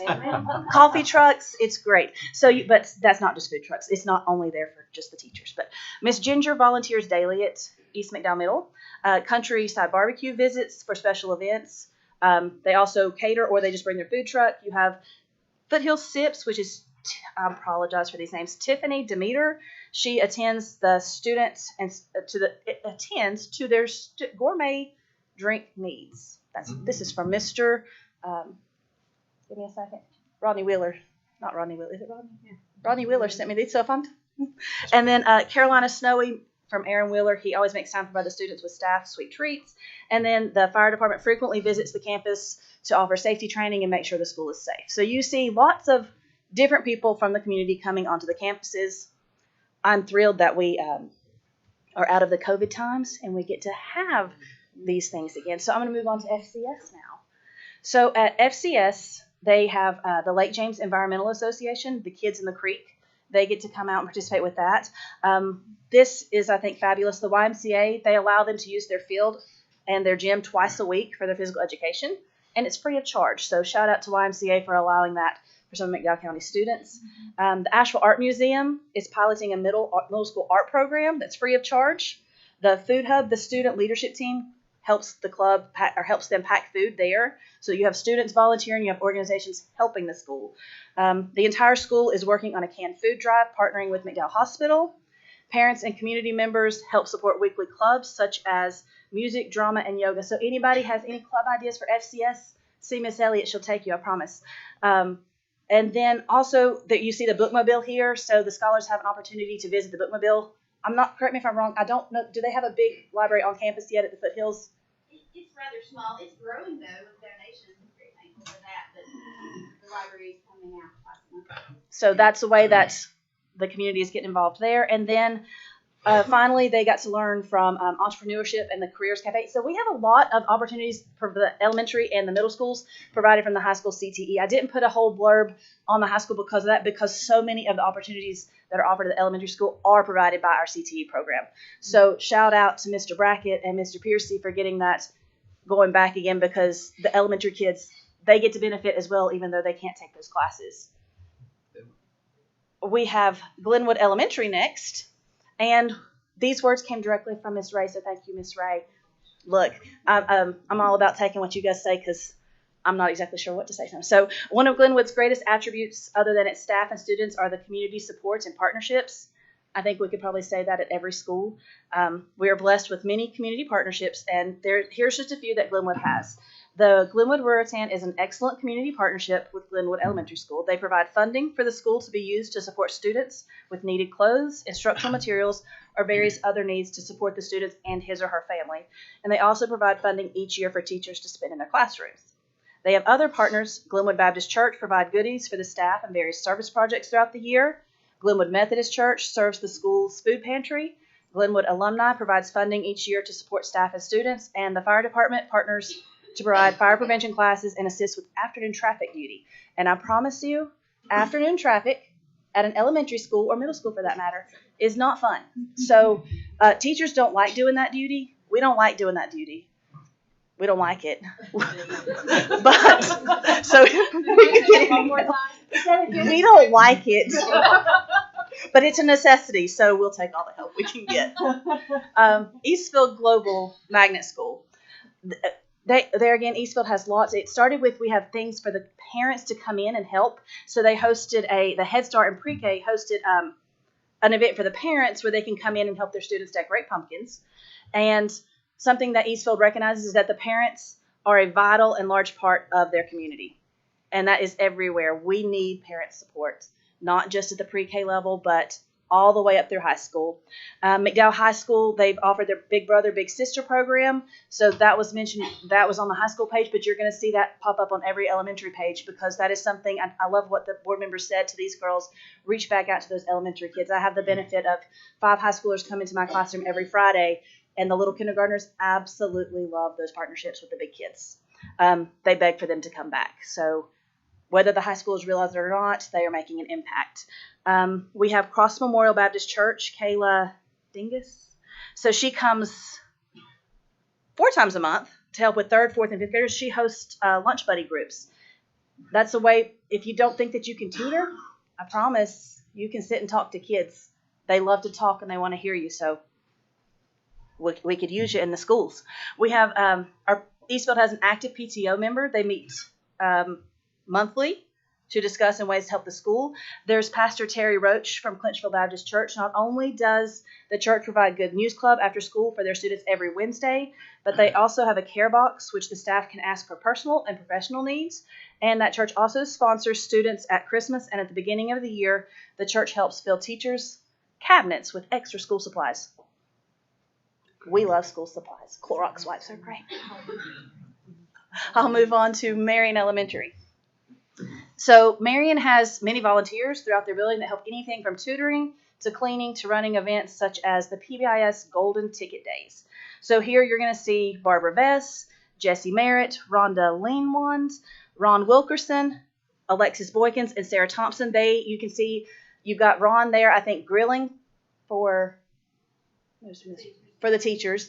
And then awesome. And then he's also cleaning the sign. And then you have parent volunteers. You can see the parents there reading, and then some of them volunteering. The other ones are community partners, and they provided items that are needed within our schools. We know that sometimes funds can be tight for parents, but when the businesses and organizations step up, they are really wanting to take part in the community. So we had Autumn Care that donated books, Elevate Breakfast and McDowell Tire donated car tags, Glenwood Baptist Church provided staff meals, and Workout 24/7, they provided headphones for students in Miss Ingram's 1st grade class. So lots of community help for Marion Elementary. And I'm going to move on to Nebo. So I don't have a lot from Nebo. And it's simply because I emailed the wrong person, and I apologize now. So I stole some things from Facebook, but we know that Nebo has just as much support as every other school. One thing, I didn't get a lot of pictures because they weren't on Facebook. One thing they did, they hosted grade level breakfasts for every single grade level. So the parents got to come in and see what it was all about. They said they had a great turnout. But one thing I wanted to highlight, Jack Googe, he is their SRO. He was up there mowing the grass when their mower broke down. And if that doesn't scream community partnerships, I don't know what does. He is great for doing that. So we had Jack Googe mowing the lawn and helping out a school. And we move on to Pleasant Gardens. Pleasant Gardens is my school. I love my school. And Marion's my old school, and I love them too. And I love you all, but these are my two. So Pleasant Gardens Elementary, just last month we hosted a family engagement night. And we based it on our One Book, One School, Stella Diaz. And so we tried to incorporate a multicultural experience with that.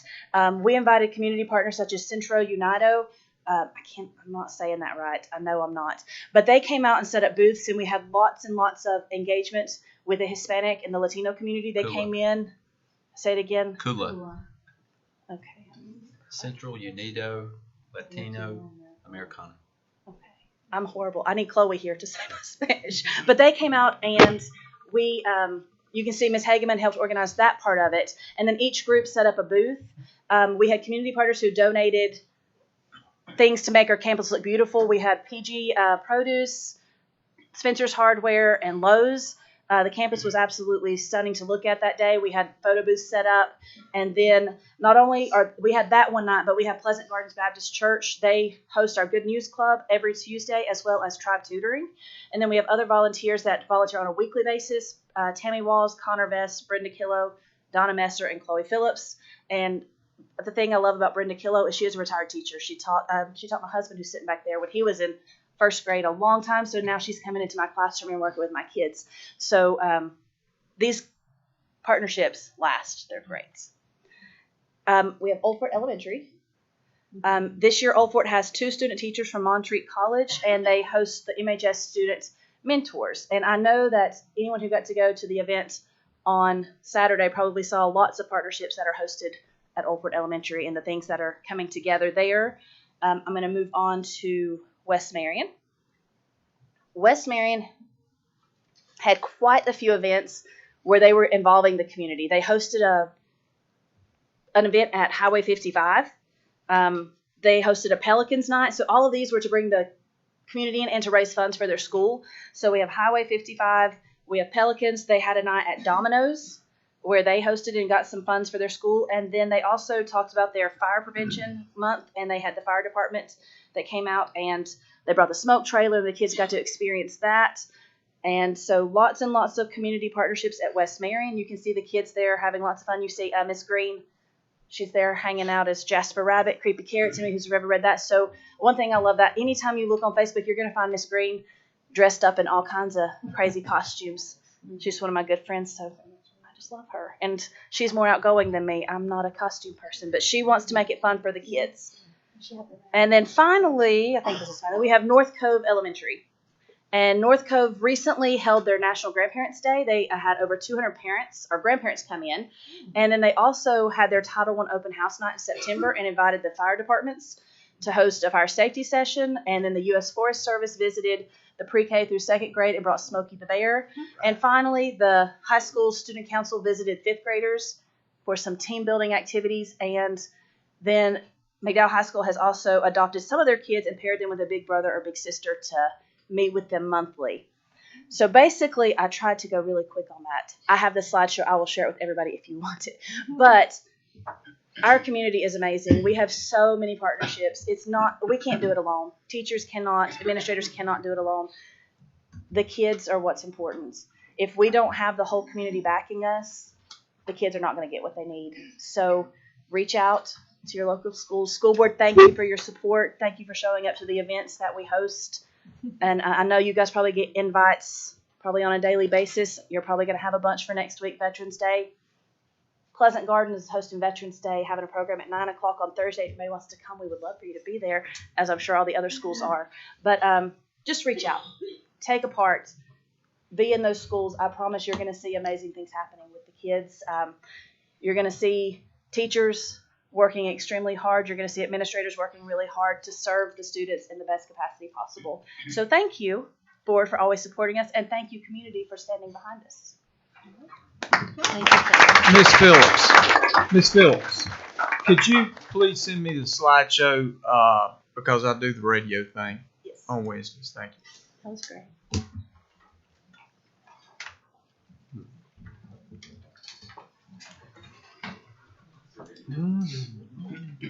Ms. Smith, do we have any correspondence? Good job. Bye. Good job. Good job. Thank you.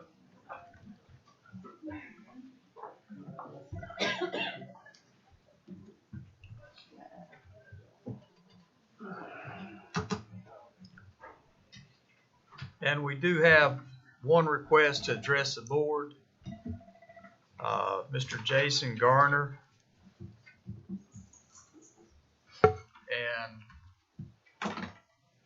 And he's speaking on behalf of a group. So, sir, do you need the 5 minutes? No, sir. Just the 3? Yeah. Okay. Let me go over some ground rules with you. I have to do this for everybody. And I want to tell you that our official timekeeper is Mrs. Amy Daddle, and she's Director of Human Resources and the Public Information Officer of McDowell County Schools. She's tough. I know. I'm nervous her standing right next to my shoulder. I'm an NRA supporter, so that's fine. Go ahead. Yes, ma'am. Thank you so much. We welcome you to this meeting of the McDowell County Board of Education.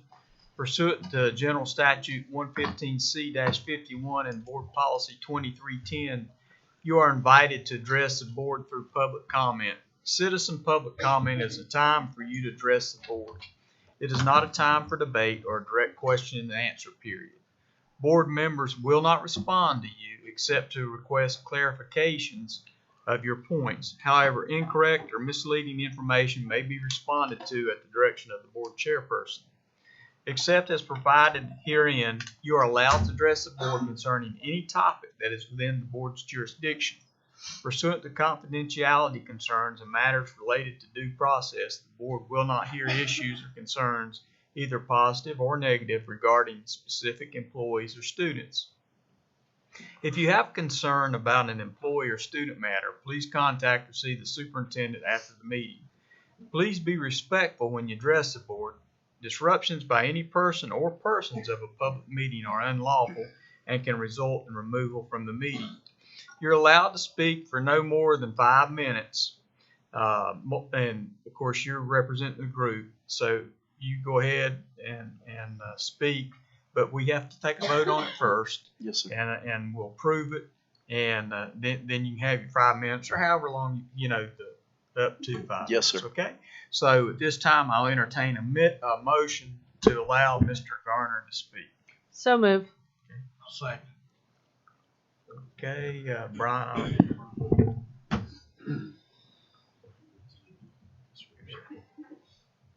Okay, we have a motion by Ms. Mumal and a second by Mr. Piercy. Is there any further discussion on the request for Mr. Garner to speak? All those in favor signify by raising your right hand, which is an 8-count vote. And sir, you're Thank you, Mr. Frank. You I got it. appreciate it. Yes, And sir. board, I'm taking just a moment. I'm one of these groups that Mr. Piercy was talking about. I know that we recognize as CPR Christian Perspective representatives here in this county, we do recognize that you get a lot of phone calls and a lot of correspondence. And so we've been working with you guys, and the purpose of what I've come up here tonight is really not to address any issues by any means. But we wanted to thank you very much on the behalf of our over 30 churches that we are networked with at this point. And we believe strongly in biblical values, and that's what we stand for. And it's not just along the lines of public schools and whatnot. My wife and I have lived here. We're transplants from Washington, D.C. I worked 20 years for Department of Defense, and the Lord's allowed me to now be the youth pastor at New Manna Baptist Church. And so a lot of our teenagers, I realize we have a Christian school, but many of our young people and a lot of our elementary age, they're in the public school system, and I'm impressed. And so I thank you very much. And so that's a personal note about me being thankful. But on the behalf of CPR, thank you so much for all the phone calls, emails, especially the last couple of weeks. We've really tried to work with you guys and have some talks with you, and we very much appreciate that. And it has been a blessing to us. And so rather than coming up here and talking about one thing, just wanted to extend a thank you very much for the way that you guys not only claim to have an open door, but you work by that, you live by that. And so CPR thanks you tonight. God bless you. Thank you, sir. Thank you. Oh, one more thing. I do have to leave. I'm very sorry, but I have 3 special needs men. I know everybody, it's going to make me sound like I'm trying to gloat in that, but I do have another obligation, so I'm sorry to leave, but I will be listening in. And again, board, thank you very much. God bless you.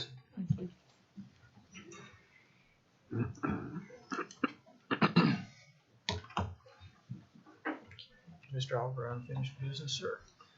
Yes, sir. Our first item of unfinished business is the McDowell High School tennis courts at multi-purpose field project. As we mentioned earlier, we discussed these at length at the work session 2 weeks ago, and then again last week at the Building and Grounds Committee meeting. And I think Ms. Mumal would like to speak representing the Building and Grounds Committee at this time. Okay. Great. Thank you, Mr. Oliver, and fellow board members. So the Buildings and Grounds Committee met, and we reviewed the drawings from the engineer and the drawings for the tennis court, locker room, etc. And what we had found was that the tennis courts in the drawing that they provided for us were facing east-west. I want to make sure I say it the right way. They were facing east-west, which really doesn't make them very playable. So our first and foremost concern was to move the courts so that they would be facing north-south as much as possible. I don't know that that's true north-south, but as much as we could with the area that we're working in. Correct? So this is the new revised. Yes, ma'am. Right. So this is, so when we brought that issue forward, that was pretty much something that we wanted to be switched. That does involve, and I'm probably going to say this wrong, but it does involve digging into or excavating some of the hills around the side. And I think you can kind of see that when you're looking at that drawing. So what that is going to involve is that we are going to have to put in some form of a retaining wall. And Mr. Suttles or Mr. Brackett, if I'm saying that wrong, you just go ahead and tell me. But we're going to have to put in a retaining wall around that. And it also involved us shifting the tennis courts a little further. I don't know what direction that is, just so that we could fit them all in and fit the building in all together. But I'm sorry. It's going to move a little to the west. To the west. Thank you. Thank you. My husband will tell you I am the most directionally challenged person that's in this room. Anyway, so it was decided that was probably the best thing for the tennis courts, that we move that, and that is doable.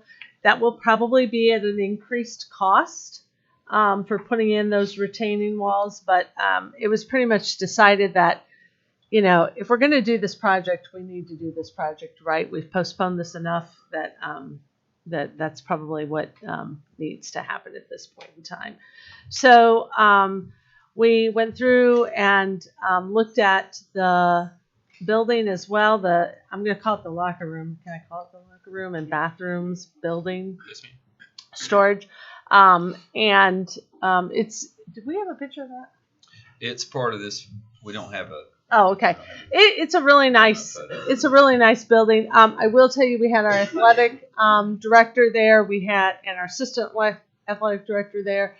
We had our tennis coach there, and everybody was pretty much happy with the way that would work for whatever season we're using it for. So it would be essentially it would be a girls' locker room / bathroom complex in the fall, and in the spring it would be the boys, because they play at opposite seasons. So it's a 1 unit situation. So that was our recommendation, that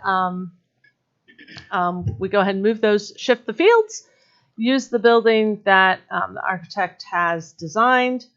So it is my recommendation that we move forward that as it was presented to us at the Buildings and Grounds meeting. Essentially, the reason that we need to do this is in order to get this project going and to have it completed by August, we pretty much need to move on this. So it is going to be my recommendation that we, as long as there are no major changes to the final drawings of what we're describing here, which we're not anticipating, that we go ahead and accept these drawings and move forward with this project as of tonight.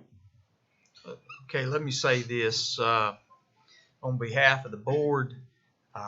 I am very much in favor of moving on, and we need to get this done. And it's I learned a lot from Mr. Garrett, and one of the things that I learned is try to put things in the form of a motion so that you got a record of it, right, and we know where we stand. And our next, what I'm going to do is, of course, I'm going to ask for a motion, but I want Mr. Oliver, our interim superintendent, to explain our process that we're looking for. We're giving him direction to move forward, but tell everybody here in the board where this is going, and by all means, we're not decided on a cost or anything yet. We're just going to the next step. So, sir, if you would. Yes, sir. The next step is to have the updated drawings from the engineer.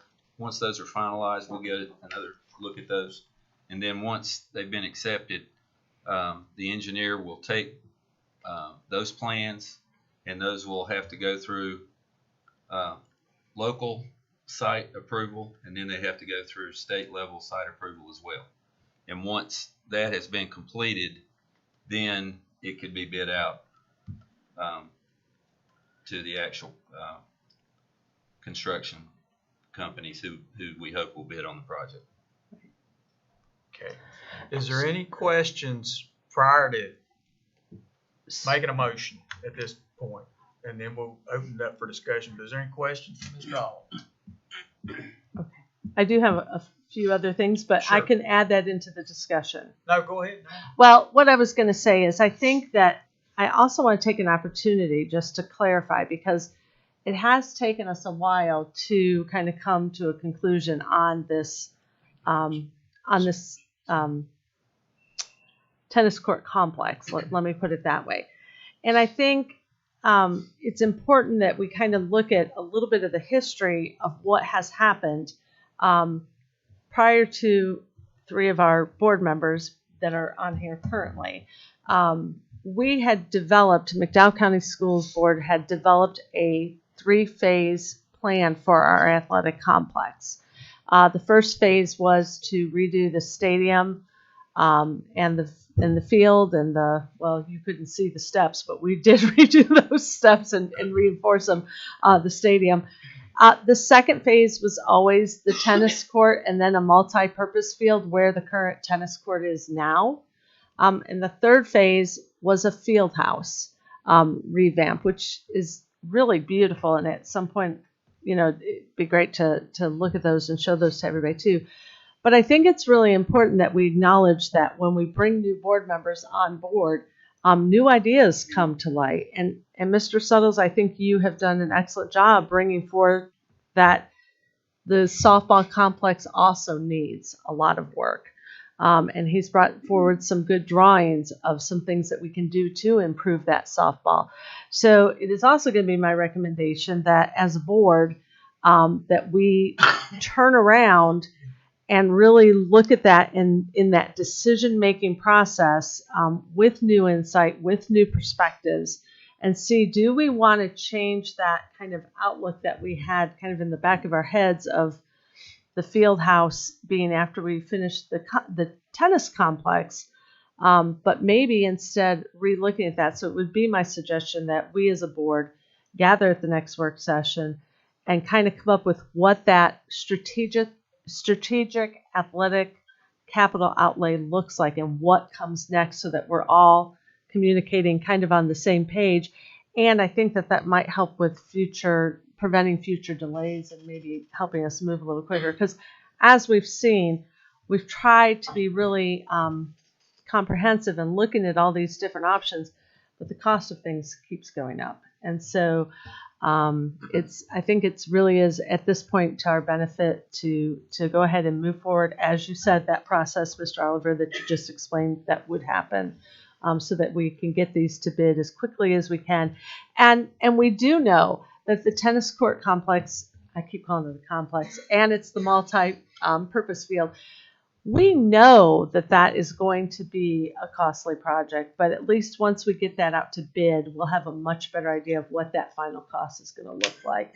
We just need to get the process going to get it out to bid. So with that, I'll go ahead and make a motion that we go ahead and allow our administration to start this process to get the plans to where they need to be at the state and DPI approved, and then go ahead and move this forward to the bid process. Okay, do we have a second? I would second that.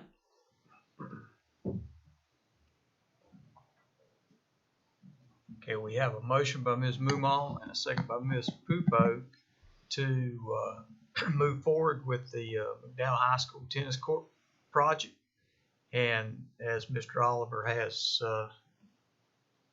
told us what that process is, and so at this time I will open it up for discussion if anybody has any. Mr. Chair, Yes, sir. if I could say, and I'm not going to be here as this project goes, but back, let's see, when we start, 2018, 17, 16, we started the project. You know, we originally started, we had the phases, the 3 phases. And, you know, nothing had been done to that high school since it had been built. And so I just want to say, don't drop the ball on this. We got to keep moving. And I'm glad, as I sit here and look at him, there's county commissioners sitting among us right here, hearing this. Because as everybody knows, we can't do stuff without the county commissioner's help and see what the project is that we got. You know, hindsight, they say hindsight's 20/20. I look back over the project and I remember what the total cost if we'd have went ahead and done the whole project at that time. And I'm sitting there thinking, man, we should have bit the bullet, just tightened our belts a little and went ahead and done it. But we were right in the middle of also working on the Old Fort School project, which was a very need. And we didn't know that we were going to get a $15 million grant to do that either. I think it would have been a whole lot easier had we known we was getting that $15 million grant. We probably could have said, you know what, let's bite the bullet and let's get this done. So if I just say, just keep plugging at it and get it, let's get it done, because our high school, our kids deserve that, this complex. And, you know, we deserve it. So, Chris, if I can just say, you know, you're hearing what we're needing. We need help. And board, keep reaching out to our commissioners, because I know that they'll help us the best they can. And but this is a good project. Just keep it going. Keep it going.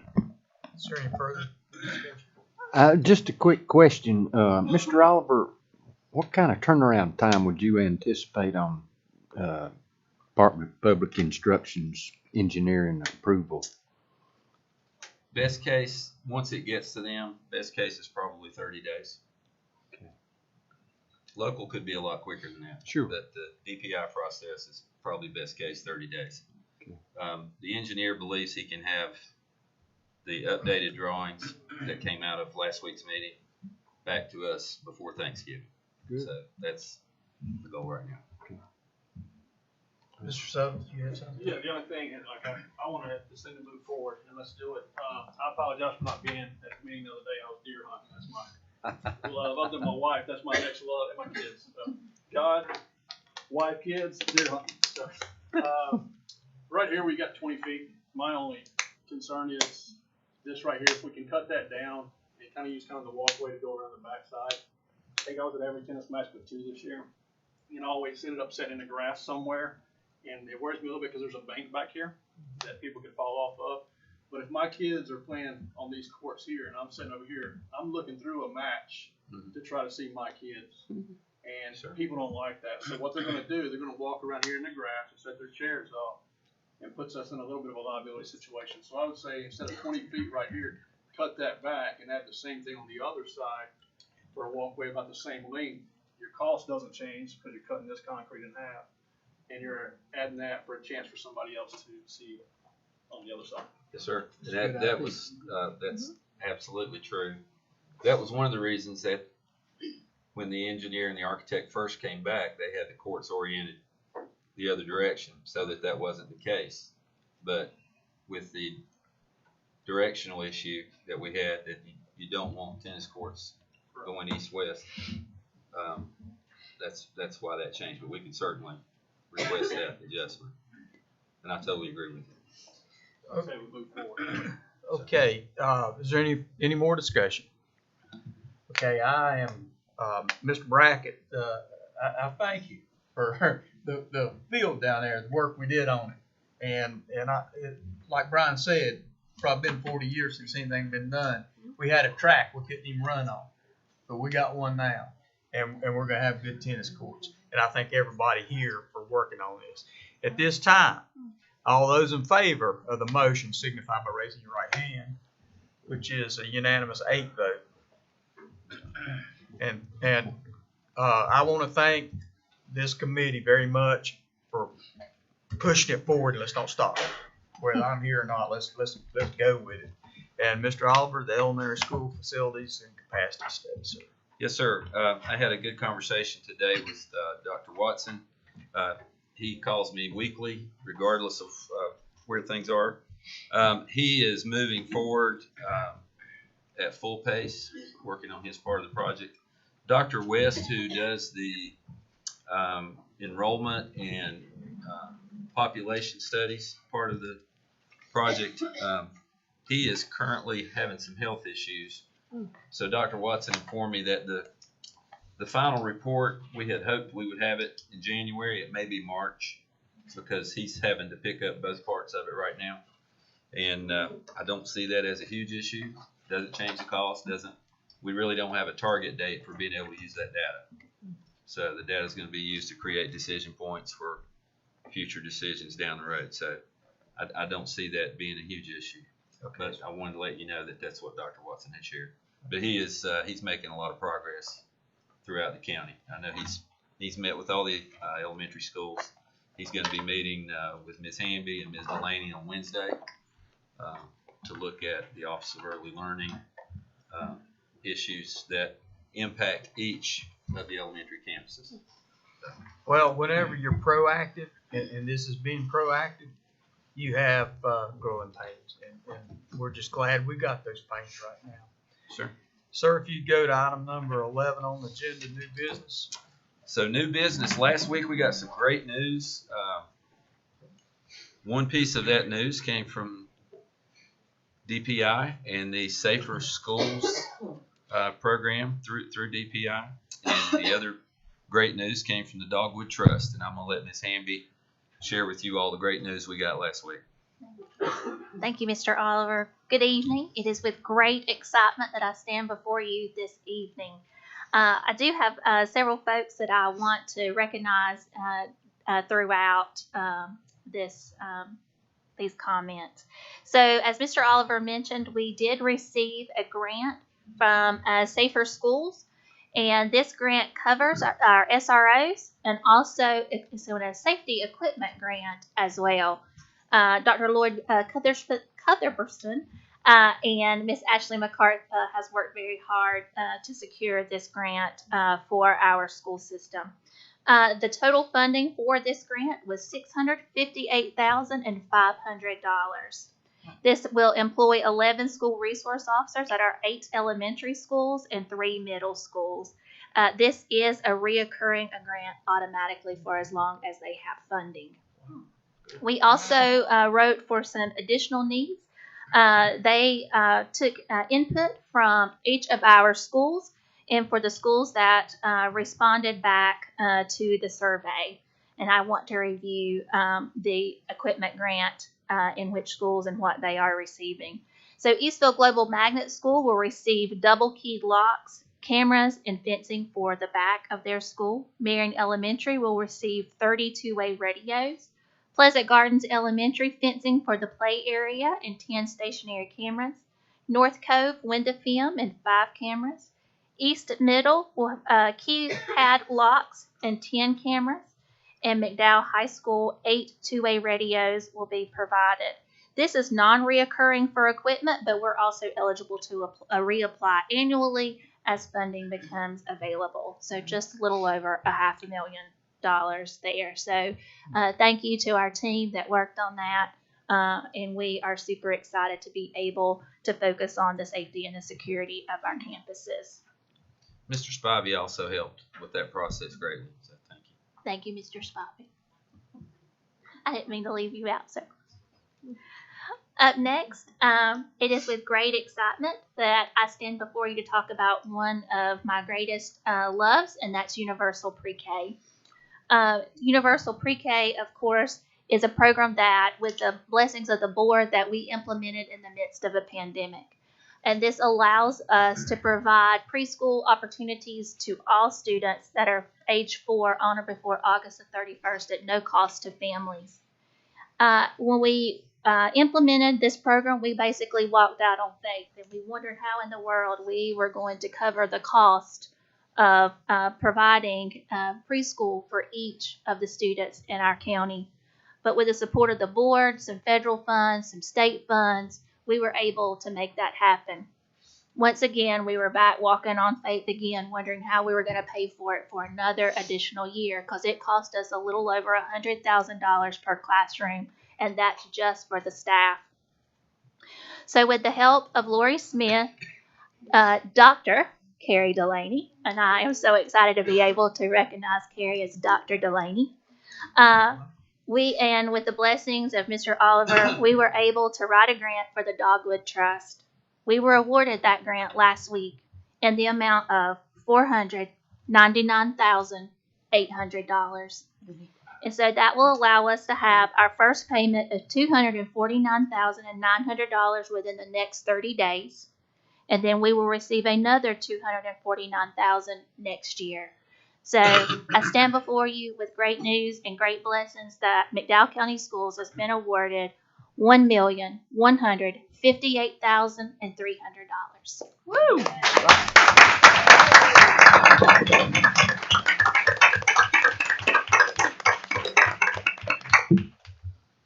Hot dog. We'll take good news like that every day. Absolutely. Do you have any questions about any of our grants? I want to commend y'all on your grant writing skills. I saw it come up first on News 13. I think we were only second behind somebody at 1.3 or something. Bunkum. But for what you did, and then I saw the next after us, I was like, wow, they didn't get anything.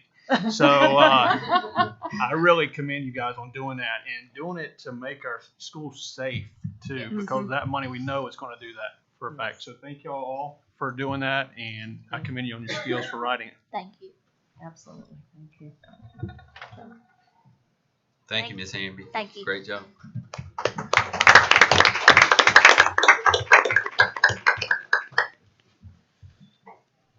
Okay, at this time, if anybody has anything from the board concerning board reports. I just want to brag because I went to my first SHAC meeting the other day with Miss MacArthur. SHAC meeting with the nutrition for our kids, our school kids. Absolutely blew me away on what her, Mr. Haynes, and the whole group does to make sure that our kids have opportunities to eat healthy and their ideas. And I felt like I was in there. I told them I grew up eating Wheaties because Michael Jordan was on the box. So these guys are taking it to a whole level, providing this and that and everything else. But they did a tremendous job, and I appreciate you guys letting me be a part of that. Thank you, Ms. MacArthur. It was wonderful to be a part of it. I agree. Thank you, Ms. MacArthur. Sure. I'm reporting for the NJROTC, who have been exceptionally active over the last month. They did host a very large marksmanship match, and I think we told you about that the last time that we got together. And this is it's a typical large match is around 200 students, but they had 283 cadets that came through, and it was really quite an exciting event, and a lot of feedback from the other schools of really how very grateful they were to McDowell County and to McDowell High School for being able to support this competition. And just as a note that there are very few schools in the state that can host a competition like this because they don't have the equipment and we do. And so just really excited to be able to be a part of that and to provide that experience for these students, 280 students from across the state. Because of what we have here and what we've been able to provide. So really, really excited about that. They've had 2 other marksmanship matches, and McDowell didn't take first in them, but took third. But we have to kind of keep in perspective that who they competed against. The first team who took first place was first in the nation, and then who took second was 4th in the nation. And so they anticipate that McDowell County High School will take our NJROTC will take first place in the state again for the 5th year in a row. So, it's really quite we've really got a group of really talented students, and under the leadership of Captain Ross and Chief McClure, we really just have a great program and have something very much to be proud of. They're also doing a lot of volunteerism at this point in time too. They were able to come out and lead the color guard for this weekend when we hosted the ribbon cutting for Old Fort Elementary School, and they get out there and they're cleaning up the highways and things like that. And so just really proud of these students and the work that they're putting in. And McDowell County is standing up and standing out. Just really thrilled. Yep. Okay. So I am privileged to give our Head Start report. We had a great meeting today. Lots of information as always. And if you ever want something to just lift your spirits, go to a Head Start classroom. Go to a Head Start meeting. I'll tell you, by the end of the day, you're smiling. It's a great opportunity. We had 2 new parents, a community member and a parent that joined our policy board. So that was great to welcome them. We looked at several of the reports, and one of the things that we noticed was that some of the tests, we were a little bit behind on those, so we were talking about that and what was the cause, and there were great reasons why that is. A lot of that has to do with our providers.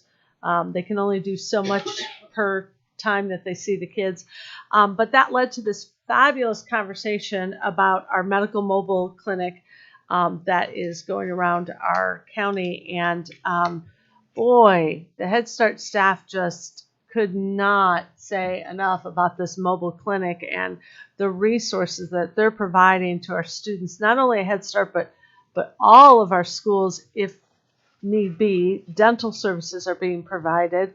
But also, Dr. Delaney was telling us that she has employees that Head Start, you have to go through lots of different tests and have to have a physical and all that kind of stuff. And these new employees couldn't get into their physicians fast enough, and the mobile unit's taking care of that for them. So they really, truly are a great community partner, and it's something that I really wanted to give a big shout out today and thank them. And I know probably a lot of people aren't listening to this, but if any of you can spread the word, they are making a difference for our kids and for our teachers. And for our, just staff in general, helping meet that medical need whenever possible. As always, Head Start just knocks it out of the ballpark when it comes to family activities. They did the fathers helping with the pumpkin painting. They've had a couple really great parent events. So that was a lot of fun to listen to that and the excitement. And the parent representative was talking about what a great day that was and how much they just truly enjoyed that, and their children got a lot out of that. So that was pretty interesting. We reviewed the masking update, and they no longer are required to wear a mask. I think Ms. Silver talked about that before. What they are seeing is quite an increase in illnesses. Lots of flu. I think you said a couple classrooms got hit pretty bad with RSV.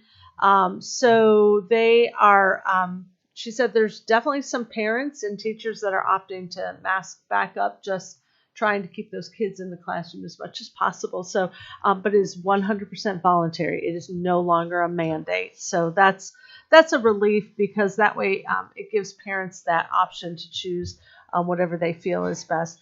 The Office of Head Start also sent down this big blah, blah, blah paperwork. You know, they send lots of papers. But one of the things that they were trying to do was talk about how we can retain staff and all these different options. And it was just absolutely incredible. And again, kudos to McDowell County Schools. And we are already ahead of the ball on so many things. But one of the big things that they emphasized was that maybe we should consider, if it's possible, to try to create some kind of apprenticeship program for maybe students in the area to see if this is something. And Dr. Delaney's like, yeah, check, we already do that. And we've hired some of those apprentices.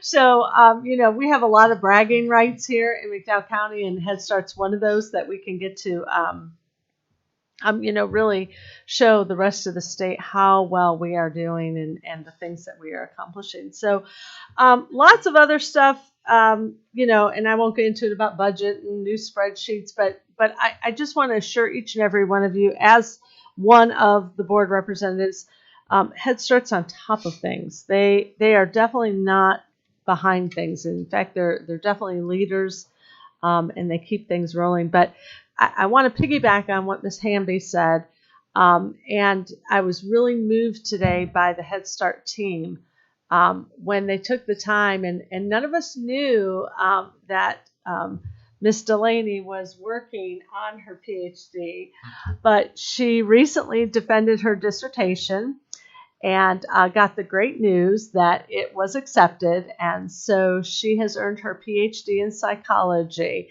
and I think she deserves a round of applause.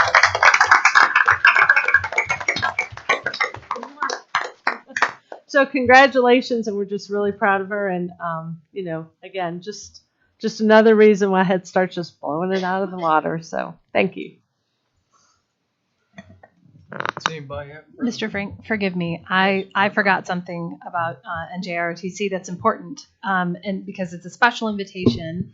On Wednesday, they are having their Navy inspection, their annual Navy inspection, and we've all been invited, not just the board, but community partners and community members as well. Over at the high school, Ms. Bennett, I hope you knew that they were invited, because you got that memo too, right?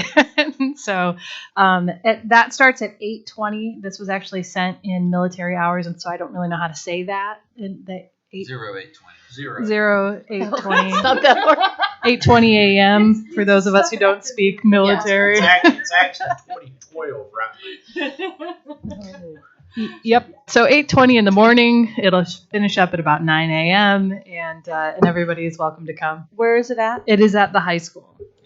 In the gym. Okay. In the gym at the high school. So, thank you. It's pretty intense, though. It's always entertaining. It's got to be a senior officer. I'm not sure who the inspecting officer is. And Mr. Ms. Frank, Bennett, do you know? sorry. Big dog. I'll make sure everybody heard that. It's the big dog. The big dog is coming. It's very At important. 8:20. At 8:20. At 8:20 Yeah. military I time. had the privilege to be the inspecting officer twice for that event, and on those days it was the puppy. So, but it was fun. Yeah, but he made them fall out. They locked their knees and they fell out. Mr. Frank, I will, from the policy committee, I'm sorry. No, I can wait. From the policy committee, we did meet prior to the work session and went over some updates that we had. They should have been in the consent agenda. And we also did discuss the dress code policy.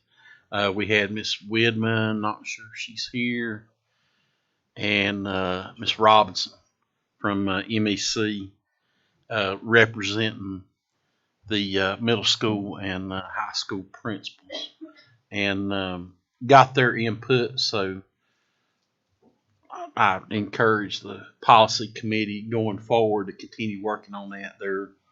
There's still some work to do with that, but there is a plan in place. And it may not be necessarily rewriting the dress code. It just may be some student handbook stuff that needs to be fixed, not necessarily the policy. So I encourage it, and Mr. Oliver's on top of that. So just wanted to give that little update. It is in the works. So to the principals, I appreciate the invitation that you guys have sent out to each of us for your Veterans Day programs. And I've made a little, not a spreadsheet, because I'm not technological, Amy, you know that from the time you were my principal. But what hopefully we can do as we transition from open session to closed session is try to look at these dates and make sure that, because thank you that you've not put them all at the same time on the same day, because 9 people in 15 schools, that's impossible. But hopefully we can spread out to make sure that we can have somebody at all of your events. And just on behalf of the board, just thank you so much to the schools that you're going to recognize the service of our men and women and the sacrifices that were made. And we appreciate that, and we're going to do our best to get everywhere. Yes, we are. We do our best. Okay. Any further? Okay, at this time we'll go to item number 12 on the agenda, which is approval of the consent agenda. And remember that any item may be pulled from the consent agenda with the majority vote of the board and discussed and voted on as a separate item. And if there are no requests to pull a certain item, then I'll entertain a motion to approve the consent agenda. So moved. Second. We have a motion by Ms. Mumal and a second by Ms. Silver to approve the consent agenda. Is there any further discussion? All those in favor signify by raising your right hand, which is a unanimous 8 vote. With that being said, item number 13 on the agenda is closed session request for the items listed on the agenda. And at this time, I'll entertain a motion to go into closed session. So moved. Before you do that, Mr. Frank, could I recognize my church is here, West Court Baptist Church. I want to say thank you guys for coming. My pastor's here. Look him up Facebook Live. He is incredible every Sunday. So thank you guys for being here. That's sweet. Okay. Thanks to Oliver, yes. Yes. Okay, we have a motion by Ms. Silver. I'll second. We have a second by Ms. Mumal. Is there any discussion on going into closed session? With no discussion, all those in favor signify by raising your right hand, which is a unanimous 8 vote, and we will go into closed session.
favor signify by raising your right hand.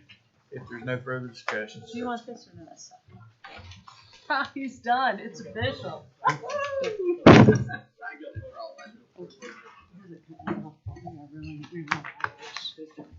So we don't.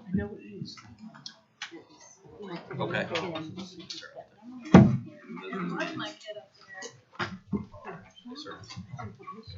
Hey, Chris will probably lick that. That's what you were thinking, I know.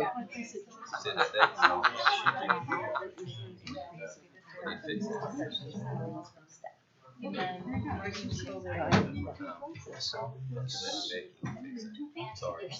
Oh, yes.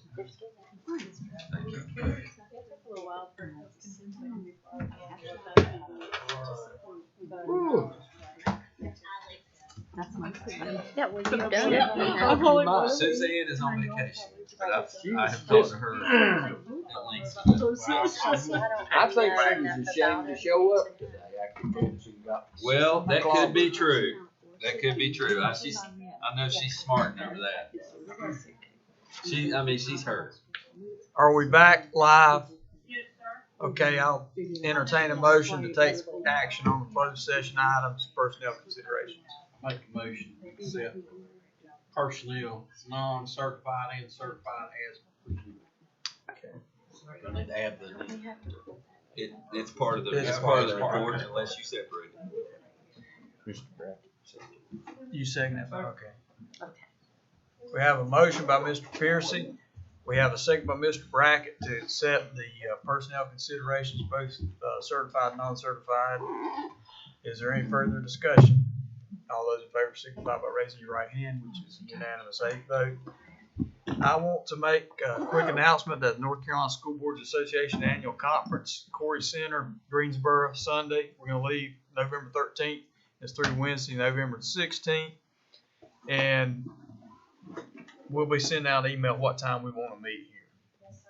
So we're leaving on Sunday. Yes. Is that what I heard? Sunday. Yeah. Is everybody going? I am not. You are not? And Mr. Frank, I'm still waiting to hear back from Ramon. Yeah. About Miss Charlie. Okay. As soon as I hear, I'll let you know. Okay. And one thing on behalf of the board, as announcements is Ms. Silver, on behalf of the board, we want to pass this along to you, for you and your husband, and we appreciate you so much. Thank you, guys. We wish speedy recovery for Lamar. I'm going to tell you, that's a very daunting situation. I've just been through it, and I'm going to tell you, it's not fun at all. Thank you. We really do appreciate it. We can feel the prayers more than anything, and as you heard, Terry, like when people say to you, you're a stroke waiting to happen, you're a heart attack away from not being here. Those are scary words, so I appreciate it, and I know Lamar will as well. Thank you. Well, I'm going to tell you, I'm happy for him like I was for myself to find out what was wrong. Right. Because when you give out of gas just walking up a hill, a short hill, and that's not you. And it's not that you're getting older. Yeah, and the doctor keeps saying, "Oh, you're fine, but you're not. You're not fine." Right. But anyway. Thank you. And Miss Silver, if you want to, we got item number 14 there, or no, 16, about adjournment. So if you want to make that motion. I'd like to make a motion that we adjourn. Could I second that motion, You Mr. sure can. Have a motion by Ms. Silver and a second by Mr. English to adjourn. Is there any further discussion? All those in favor signify by raising your right hand, which